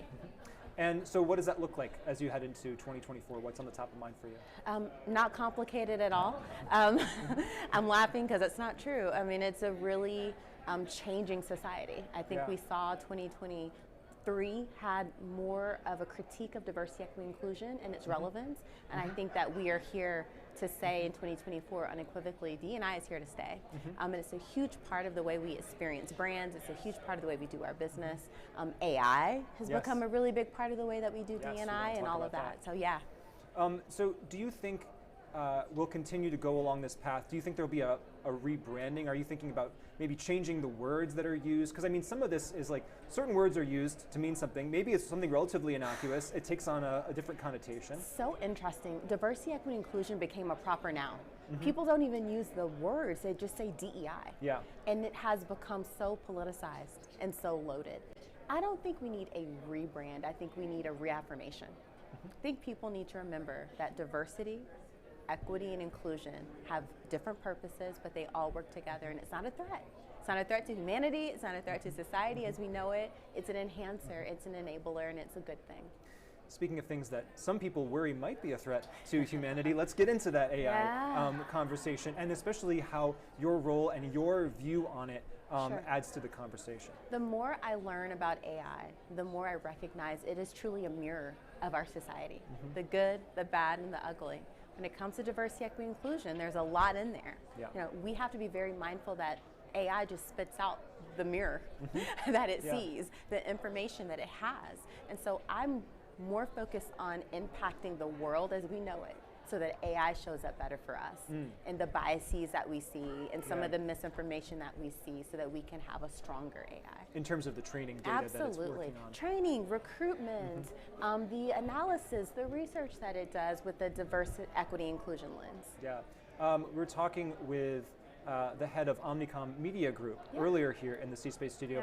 And I have a lot of conversations, so people can just hopefully forgive me if I get this wrong. But I believe Omnicom, our Omnicom Media Group, has its own like internal AI that folks are using as employees to kind of accelerate and augment their work. And do you have to think carefully about what that's actually trained on? Where do you get your training data? How do you think about that? I had a funny story. Yesterday, I was on a call, and I got a notice that the person was using an AI tool to take notes. And so I clicked on it, and I got an Omnicom pop-up, and it said, prohibited. Have you read the Omnicom Generative AI Toolkit? Okay. Basically, they want us to be very thoughtful about the way we're interacting. You can't just use any old one. They want our clients to get our brains and our thought leadership. That's what our clients are buying. But the way that AI enables us to do the work, we have to be trained on it. We have to be knowledgeable on it. We have to, even as DE&I practitioners, I think embrace it, but not let it do our jobs. Can't replace us. How do you think about playing defense versus playing offense here? What I mean is, you know, you could be playing, and maybe you do have to do this to an extent, whack-a-mole with, okay, don't train on that data, don't use that tool because it's just not going to get us the results that we want. On the other side, can these tools be used to augment the goals that you have in these arenas of more equity and inclusion? Augment, make more effective, make more efficient, amplify, scale, for sure. And I think therein is what I would like to see in the shift of the AI narrative is more not fear-mongering, but go towards the information. Let us learn and unlearn what AI really does and what it doesn't do, so we can be partners in the work. Do you have a favorite AI example, or one that kind of brings you joy when you think about the way it was used? You know, I really love what Google is doing. I think Google Pixel has been phenomenal in bringing light to the different skin tones and shades that have been, you know, kind of not seen on camera. I think what they're doing with shadowing and images and all of that is phenomenal. I think the beauty industry has really started to recognize, maybe first and foremost, that we need more representation and that people want their identities to be seen. I also think everything that I'm seeing around disability, whether it's vision impaired or whether it's hearing impaired, I see brands being far more thoughtful about the way they're bringing people into experiences and not leaving them out. I read something about the AI divide. This ability for AI to either connect or divide us based on how it levels people up, and I think those are examples of that. Something that my wife often reminds me is that when technology is used to bring more people into the conversation, it's not just those initial people, like for example, let's say closed captioning. Maybe people who aren't hearing impaired also just prefer that they have an option to have closed captioning, right? I'm a closed caption That's just one enthusiast. simple example, but it's another example of how it can be kind of seem politicized or scary, but really what it means is bringing more people into the conversation, and everybody benefits as a result. Everyone does, and like I said, I'm a closed caption enthusiast. It helps me understand, but I also think closed captioning with language and accents and cultural nuance is something that's even more powerful with AI. AI is obviously a focus, maybe it's the focus of CES 2024. Are there other technologies here at this giant technology festival and celebration that you have your eye on as you look to the next year? You know, I am looking for everything that starts to enable those who have those hidden invisible disabilities. I'm looking forward to going to the convention center and walking around and like seeing all of that technology. I think that's really, really important. AI is so focused right now on the things we can see, but there's so much that we can't see. So much of a visual component. There's so much we can't see in disability and bias that I think we need to think about. I'd like to do a fill-in-the-blank exercise if we could. Okay. And take this however you want, but 2024 will be the year of blank. radical collaboration. And when I say that, I mean people you don't know, that don't think like you, that don't look like you. In order for us to solve really bad, hard problems, we've got to radically collaborate. We've got to break down the silos of what we're used to, and we have to get used to kind of rubbing elbows with and bringing people to the table that are different than us. It's going to be important. And maybe to the extent that you are even in an argument about the efficacy of DEI, is that how you kind of win the argument, by just pragmatically collaborating with folks and actually bringing results to the table, as opposed to just getting into a semantic? You know what people like to do? They just want to have a seat. Yeah. People want to be seen and they want to be heard. And I have found that across any identity. They just want a seat at the table. So I invite them to sit down with me and let's get the Play-Doh and let's do it together, because that's the way we're going to solve some of the problems. And how much of your particular day is spent internally within Omnicom, and how much of it are you dealing with clients? How does that balance out in your role? You know, tomorrow I'm going to be on the stage with our clients, L'Oreal, and partnering Google. So L'Oreal keynoting here at CES as well. Exactly, right? So that's one example. But then today I spent time with some of our agencies, some of our shareholders. So I get to do a bit of both. I love that, because I believe being integrated with our clients is really what unlocks the potential for us to make D&I really work. Is there something outside of your industry that inspires you? I was just talking about this. So I watched about a 3-minute segment on Instagram today from a momfluencer who was 9 months pregnant, and she walked people through her postpartum drawer in her bathroom. I am not pregnant. Like what she was preparing for. She was preparing for, and it was fascinating to me that everyday people can become micro-influencers and really just be authentic. If there's a theme, if I have a second word to fill in the blank about what 2024 is, it's about authenticity. Just real, simple people. I was so captivated. I spent like 15 minutes reading the comments and watching her products. And it is like, it's enriching to get into someone else's head, right? Even if that's not the experience that you're having. It's exactly what makes our world so rich and makes DE&I so important, getting in someone else's head. So. Well, thanks for letting us get in your head for a few minutes. Emily Graham of Omnicom, thank you so much. Thank you so much for having me. And thank you so much. This is the C-Space studio here at CES 2023. We are live on Facebook, LinkedIn, YouTube, and X, formerly Twitter, all those CES channels. If you're watching us live right now, just keep it here, because more great conversations are just ahead from CES 2024. I'm James Kotecki. Stay with us.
Welcome back. This is the C-Space studio. We are at CES 2024. I am James Kotecki. We're sponsored this year by Integral Ad Science, and we're joined once again by Scott Peretti, a returning champion and the president of Katz Digital. Welcome back again. It's always great to chat with you. Thank you. Great to speak with you.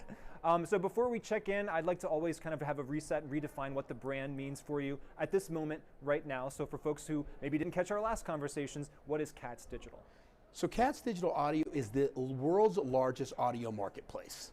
And not only do we aggregate up all radio station streams, our exclusive relationship with Spotify, every major podcasting platform, but we're also venturing into all kinds of areas of emerging audio, which has been big. So we are everywhere delivering consumers where audio is being consumed. Yeah. And so how was the last year since we chatted? And what are we looking at for 2024? I just want to check in. Yeah, it was an interesting year, I would say. It was a bit of a reset. After almost a decade of 30, 40 plus growth rates within our space, kind of level set it a little bit on the agency on the buy side. Yeah. More scrutiny against budgets. The auto strike was pretty impactful for and maybe our some business. macroeconomic situations. Yeah, and I think a lot of those hit. The good news is everything is full throttle ahead, and all indications are this year it's going to be back at it. In fact, auto is our fastest, growing, rebounding category. So that's helping to drive it. Are people changing the way that they experience audio? And in terms of is that experience the traditional turn it on and drive around, or is there something that's changing in consumer behavior when it comes to what they're listening to in their car? I think they're taking some of the same habits that they were having at home, and they're bringing that to the car. Yeah. So I think you're just streaming more. There's more accessibility in the car, and so much more of the consumption of audio is being consumed digitally. Yeah. What you want, when you want it, and how you want to do it. CarPlay, factory setting, all kinds of different ways you can consume it. It's much easier today. So how are brands most excited to get involved in this as we're continuing to hopefully grow in 2024? I think brands are leaning into audio. So I think that they're learning and seeing the effectiveness, the both efficient and effectiveness that how audio can be used. Efficient in the sense that it may be less costly to produce ads for the medium. It is. Yeah. It's less costly to produce the creative. It's as effective. So for the return on investment is much higher than let's say even some video spends or other areas within digital or traditional media.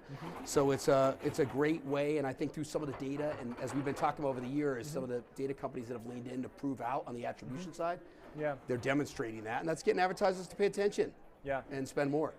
I think anecdotally, people may have seen a few headlines about maybe podcasts closing up or contracting. That's not actually what's happening, right? I mean, the sheer number of podcasts is just continuing to grow, right? It is growing. But I think there's some changes in the podcasting space that we went through a little bit this year.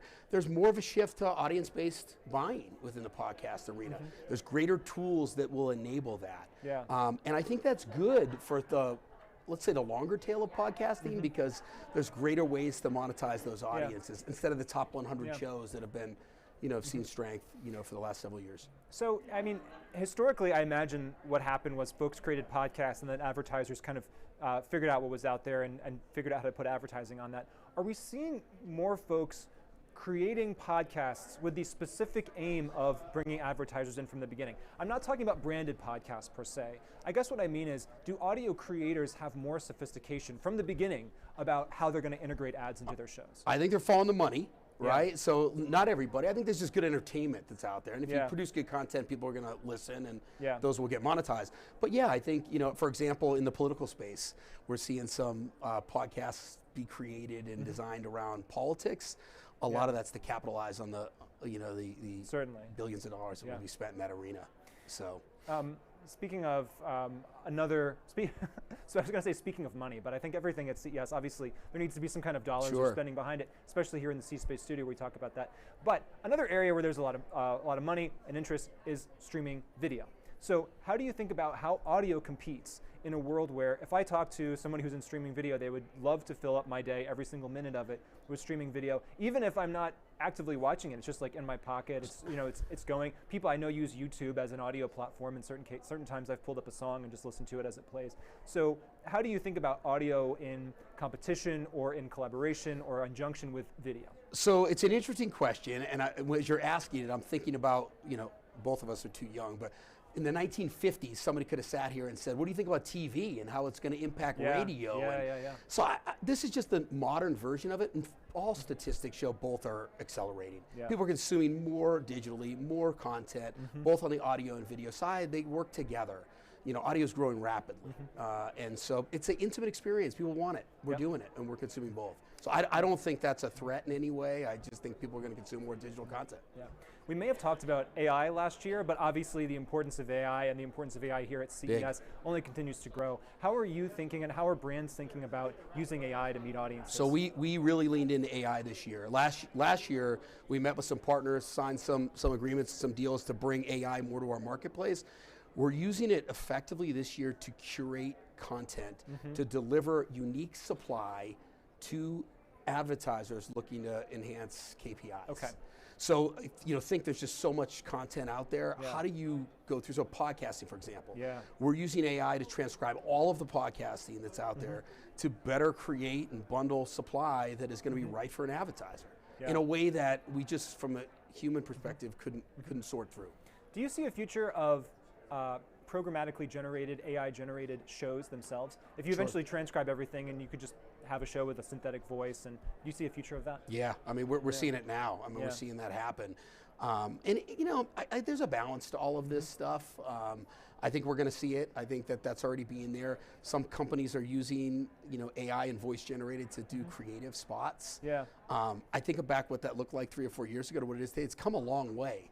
So there is a future where that stuff's going to, you know, be more enhanced. And is there a conversation around transparency there with like what the listener or the brand, you know, do I need to reveal that my podcast is being, you know, artificially generated? Are people starting to put any kind of, is there a consensus at all around the ethics of this? Not yet. I don't. I think there's opinions. It's too early. Yeah, it's too early. There's opinions all over. But I mean, it's not really used. We're not using it. We use pretty much primarily all human voices. We see the value in that, but it's not far to think about that. You know, that won't change over time. I understand you have a recent announcement with Barometer, and the note here is a fusion of technology and human touch when it comes to audience targeting. That's special, so huh? Tell us about that. That's a good phrase. Well, I think there's so much of that is about using technology and human beings to generate good business and what we do. And in that specific example, it was kind of what I was talking about in using AI to sort through all kinds of different, allow us to package and curate content. But we still need humans to inform how we're going to present that. What are the packages that we're going to put together? What is happening within the marketplace? So that fusion coming together of technology and human art, I think makes it, you know, what we're presenting the market much more successful and palatable to the Having buyer. humans as the ultimate kind of curator or arbiter of what the machine is able to do. Correct. And informing the machines to take advantage of both those capabilities. When we think about audio, there's very sophisticated gear here at CES this year and every year for actually delivering that content into my ears or speakers in my car or in my living room or whatever it might be. Is there a next gen leap that you are looking toward, whether it's this year or on the horizon? Is there something technological that you're excited about as far as the actual delivery system of the audio to the brain? I think that's always my favorite part of CES, walking around the floor and seeing the different ways where audio is delivered. I don't think there's a next big thing. I mean, a lot of the progress and movement has gone to voice activation. So calling to your device to get the content you want in a faster, easier way. But technology's come a long way in that front. And that's what's fueled the growth of digital audio in terms of where it is.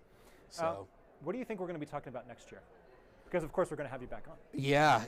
I mean, this year's going to be fun. I'm excited about this year and all the advancements. You know, I hope it's a lot more of what we've been seeing. I definitely think audio advertisement is going to come to more and more devices and in more sectors, so look out for that, where messages are going to be delivered. And of course it's a political year, as you mentioned, so the 2024 campaign season is going to play a big role in the way that advertisers start to roll out this content. Big, and I think you're seeing a lot of the campaigns and a lot of the political advertisers really leaning in a much more aggressive way to digital in general. And so there's some big shifts happening in that space. Are there conversations there around, you know, AI, misinformation, you know, ways that you can present these things? Are there emerging standards or thoughts or conversations from, you know, brands or content providers around like what kind of ads they might accept or not accept? So there are, and different publishers will accept, different things. Some want nothing to do with it, some want to embrace it and take the revenue. Yeah. We're very careful at Katz who we work with, what we bring on to our streams to create an environment that is fair and to both sides, but doesn't put the listeners that we have at risk. Well, I think what's interesting about this whole space when we talk, not just AI, but generally, is when we talk about technology, we're talking about making choices, we're talking about human, moral, ethical, political opinions. Ultimately, you get into kind of a philosophical area with it at the end of the day, where this technology is an enabling tool, but you really have to have a human-to-human conversation around what actually matters and what values are. Yeah, you do. You do. God, there's a lot there, James. Yeah. Well, I appreciate you being part of these conversations for several years, and we hope to keep talking to you here in the C-Space studio. Yeah, great. Always enjoy it. Scott Peretti of Katz Digital. Thank you so much. Great. Thanks, James. And that's the C-Space studio interview with Scott Peretti of Katz Digital. We've got more great conversations on the way from here in the C-Space studio. This is CES 2024. I'm James Kotecki. Keep it right here.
Welcome back to the C-Space studio. I'm your host, James Kotecki, here at CES 2024, joined by Mark Marshall of NBC Universal. You, sir, are the chairman of Global Advertising and Partnerships, and we welcome you to the C-Space studio. Thank you. Thank you very much, James. Happy to be here. I understand you recently were named to the position of Chairman of Global Advertising and Partnerships, and so what does that actually mean? What is your role? I oversee all of our global ad sales, national ad sales, local ad sales, as well as our tech and marketing for all of NBC Universal. Okay, so does that include Peacock streaming? It does. It includes Peacock as well. So I'm glad you got that. Yeah. That's a good job. Peacock. Indeed. And so we're here at the beginning of 2024. What are some of the trends that are in your head as you're thinking about the year ahead? Yeah, I think when we think about it, obviously streaming, as you brought up, Peacock is obviously a big one for everyone right now. I think as we think about streaming, the thing that we're noticing is in our world is streaming is actually bringing in a new audience. It's not just cannibalizing linear. So if you think of Sunday Night Football on NBC, Premier League, NASCAR, golf, all of those grew on linear as well as grew on digital this year. Yeah. So actually streaming's bringing in new audience. And as it brings in that new audience, because you're on streaming, you're able to reach them in different ways with programmatic and different elements that allow more advertisers into that. This brings up a question I've often wondered, and I have so many of these conversations about streaming, and ultimately, is everything just going to be streaming? Is there any fundamental reason why linear should continue to exist after all the people who just refuse to switch to streaming, are gone? Is there any is there anything that's still good about it from a technological perspective? Well, the craziest part about it is when you think about it, the consumer does not see a difference in it. All they know is it's being served on a television screen. Yeah. 95% of all of our digital impressions are served on a television screen. So what it is the consumer mindset has changed. As an industry, we haven't changed as much as we need to. So measurement was still bifurcated. Yeah. And that's what we've been working on, and that's what we announced this week is a way to bring together linear and digital together instead of bifurcating it, because to your point, consumers don't see a difference at this point. And it's just how it's delivered, whether it was delivered from a TV ad server or from a digital ad server, the consumer doesn't know. So you're bringing those two things together with your announcement here. Ultimately, do you see a world where even advertisers here, we're just not really talking about the difference as much? It's just it's not as big of a deal in conversations like this. I think the challenge was because we measured them separately, we bifurcated it. So you would have a linear schedule and digital schedule, and then you would duct tape them together at the end and pretended that was cross-platform. Really, what we've developed is a completely new tool and system that allows you to look at linear and digital all on one plan. And you'll be able to see what percentage of it was delivered on linear, what was delivered on digital, where the overlap was. That's never existed before. So I think what you're going to start to see is advertisers who love the reach of television for industries like autos or studios, where you need that quick hit, that instantaneous reach. That's really hard to do on streaming. And so you still want that huge reach, but you want the precision of digital. So this allows you to get both of them together as one. There's one or two interesting events coming up in the year 2024. How are you preparing for the major news events that are going to be coming our way this year? Yeah, well, we obviously have the election that will impact all of us. And then at NBC, the big one we have is the Olympics in Paris. So we are excited to have the games. We had a run in Asia. We're very excited to have it in Paris. I think we'll get to do some storytelling. We haven't had fans in the stands for 2 different games as well. Oh, that's true. So you think about that, those shots of the parents watching their kid who is swimming, their 30 seconds that they've trained for their whole life. Yes. And we'll get to have that back. The other thing that will be nice is the time zone difference will be a lot of the events will be during the day. And so at night, we'll actually get to do some more of the storytelling that we kind of missed in Asia because there was so many live events that what the feedback we got from consumers was we missed the background stories of that. So it'll be a curated nighttime, primetime, plus with more of the storytelling. And then on the streaming, the Olympics will be the biggest streaming event that have ever happened. Over 17 days, it'll be an unbelievable big event. And do you have to invent or invest in kind of new technologies to actually make that happen behind the scenes? I'm the consumer, as we talked about. I just turn on my TV and I want to watch rowing, and there it is. But behind the scenes, because of the scope and the scale of this, have you had to work very hard behind the scenes to make that happen? We have. I mean, it's 7,000 hours of programming. So you think about that, that's like 10 months of programming that all happens in 17 days. So the coordination, starts when we close the flame in one Summer Games. It really starts as we build towards the next one. So we'll be excited because this will be the first Summer Games where every event will be streamed on Peacock, whereas Tokyo, we did not have that at that point yet. We're talking a lot about AI here at CES and in the C-Space studio, obviously. Yeah. I wonder, maybe there's using the Olympics as potentially an example, are there ways that we're going to see AI in front of the camera, behind the scenes, Gen AI, are we going to see that show up at the Olympics 2024 in ways we haven't before? I don't know if you'll see it in the Olympics yet, because really the generative, you have to get through one game to be able to program what the AI will learn from next games. I see, yeah. So you kind of have to get through one cycle of what it is.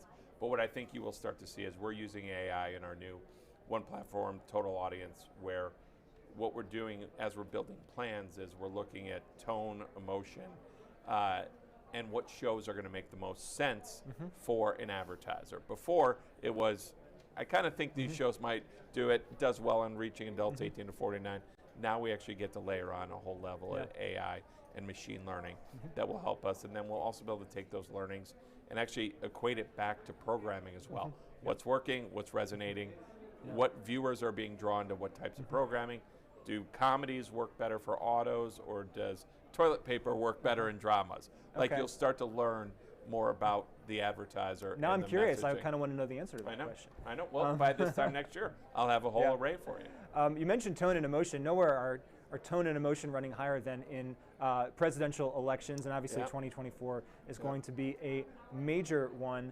And so as an organization, how are you thinking about or preparing for this election differently? I really, from your perspective, in terms of the way that brands and advertisers are going to be wanting to or not wanting to play a role in, I suppose there's two ways to think about it, right? So there's the coverage aspect of it from your organization, and then there's the political campaigns that want to advertise. Right. There's so much to unpack here. This could be, it's an entirely separate, this could be an entirely separate episode, but I'm just curious if you have some quick thoughts on that. Well, it's interesting just because of the breadth of our news programming, where on CNBC, the coverage is really around, the financial and jobs market.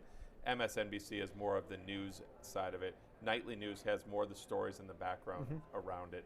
So you're going to have all these different ones, and then everyone wakes up with the Today Show to hear what's going on with that. So it's actually the most watched news organization anywhere NBC is when you look at it, and we also broadcast in English and in Spanish. Yeah. So we take it very seriously of that opportunity to make sure we're telling the right stories to the American public.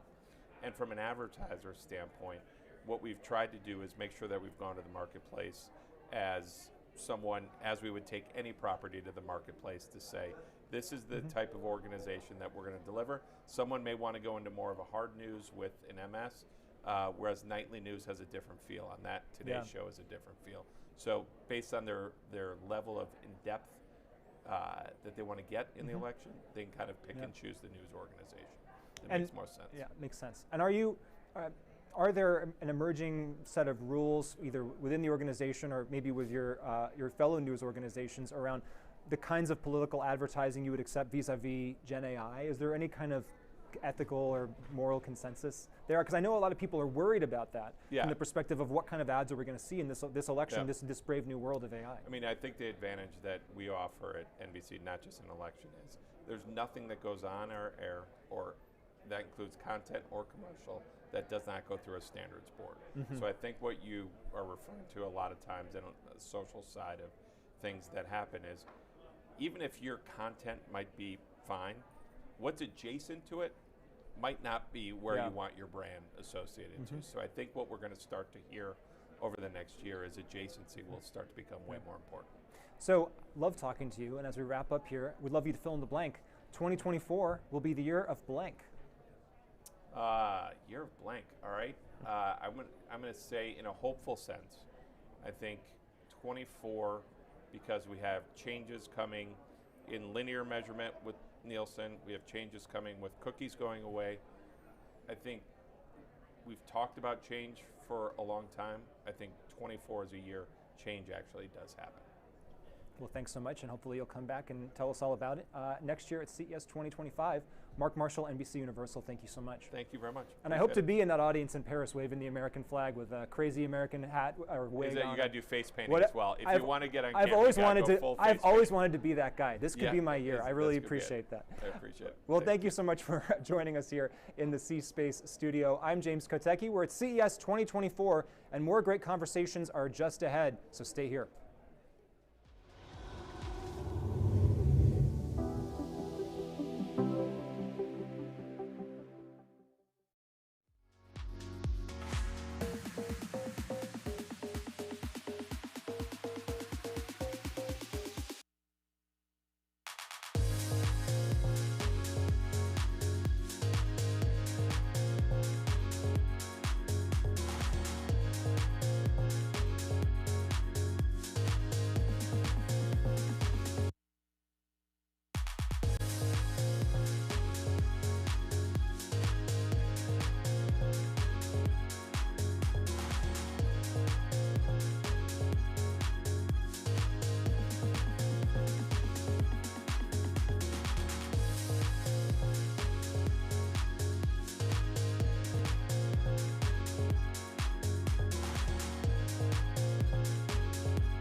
Welcome back to the C-Space studio here at CES 2024. I am James Kotecki, and we are so excited to welcome back a returning guest after maybe a couple of years off, but we're always excited to talk to you again. James. From Samsung Ads, Michael Scott, you are the Vice President of Sales and Ad Operations North America. Welcome back. Thanks, James. It's great to be here and great to see you again, and great to be in person here in Las Vegas. That's part of the magic of CES. It really is. Seeing folks every year.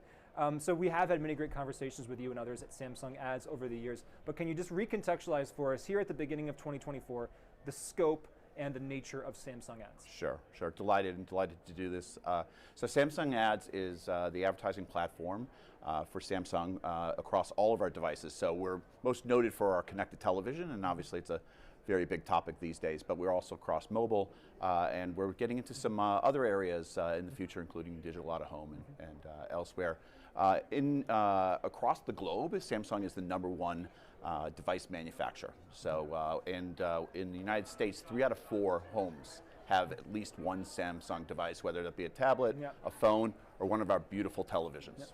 And do you make refrigerators as well? We do make refrigerators. Okay. We have refrigerators at the Family Hub that actually have a panel in them, a TV in them. So the ads could be on them as well? Absolutely. Okay, but that kind of counts as a TV in that sense.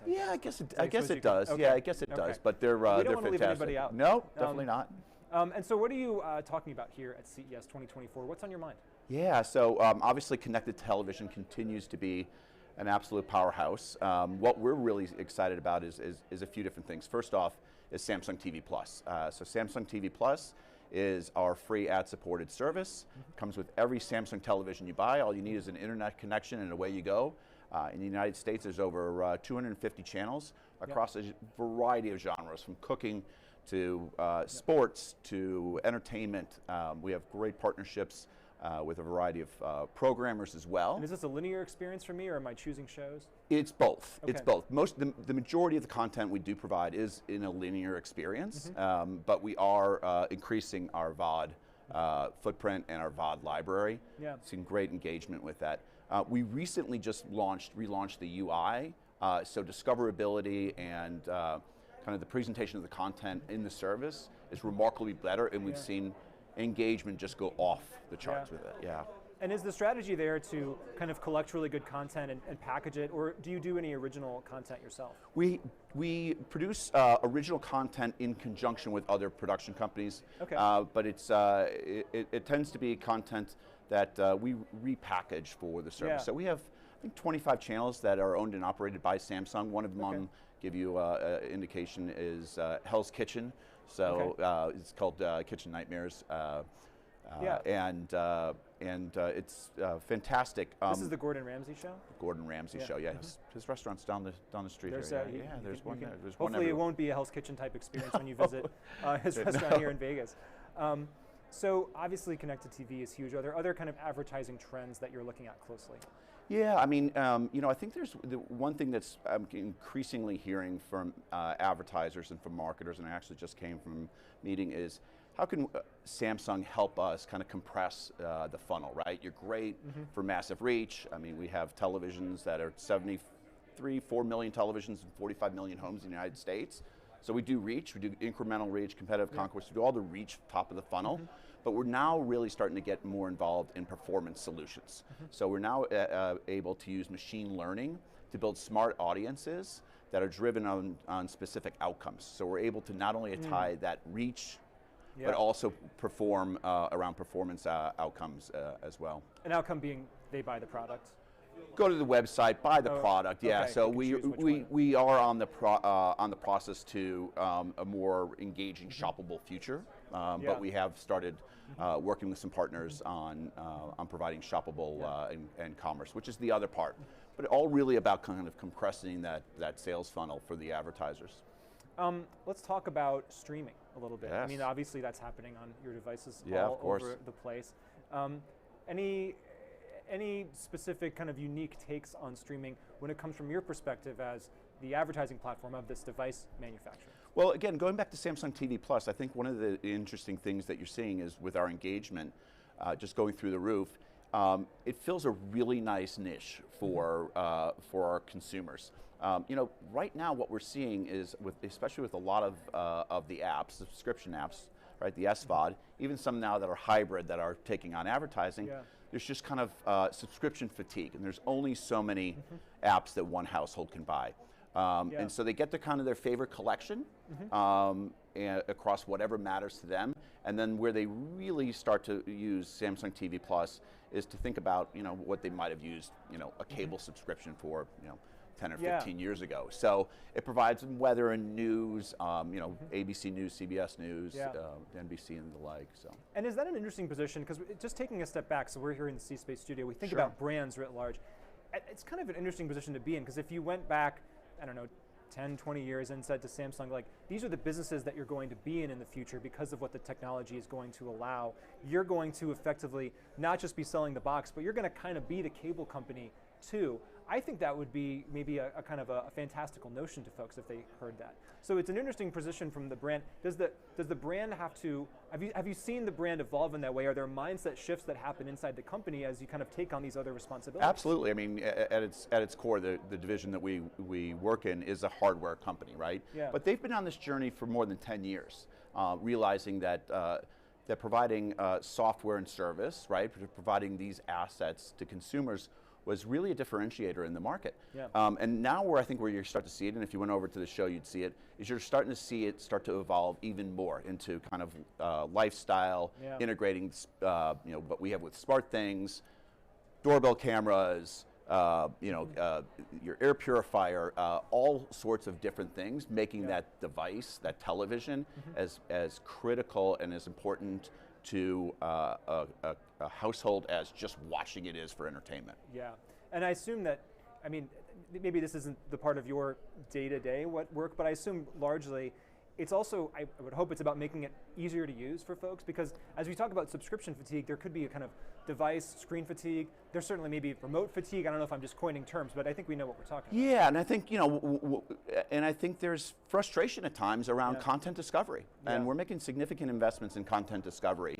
And not just content discovery on Samsung TV Plus, which we introduced with our new UI back in user interface back in October, but also across all our partner apps.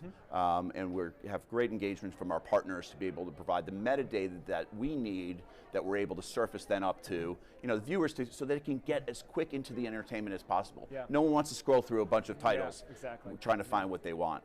Are you using Gen AI to think about creating ads, displaying ads, choosing ads? Well, it's funny. Gen AI obviously is a huge topic here. It's been a fantastic just 12, 13 months since since ChatGPT launched.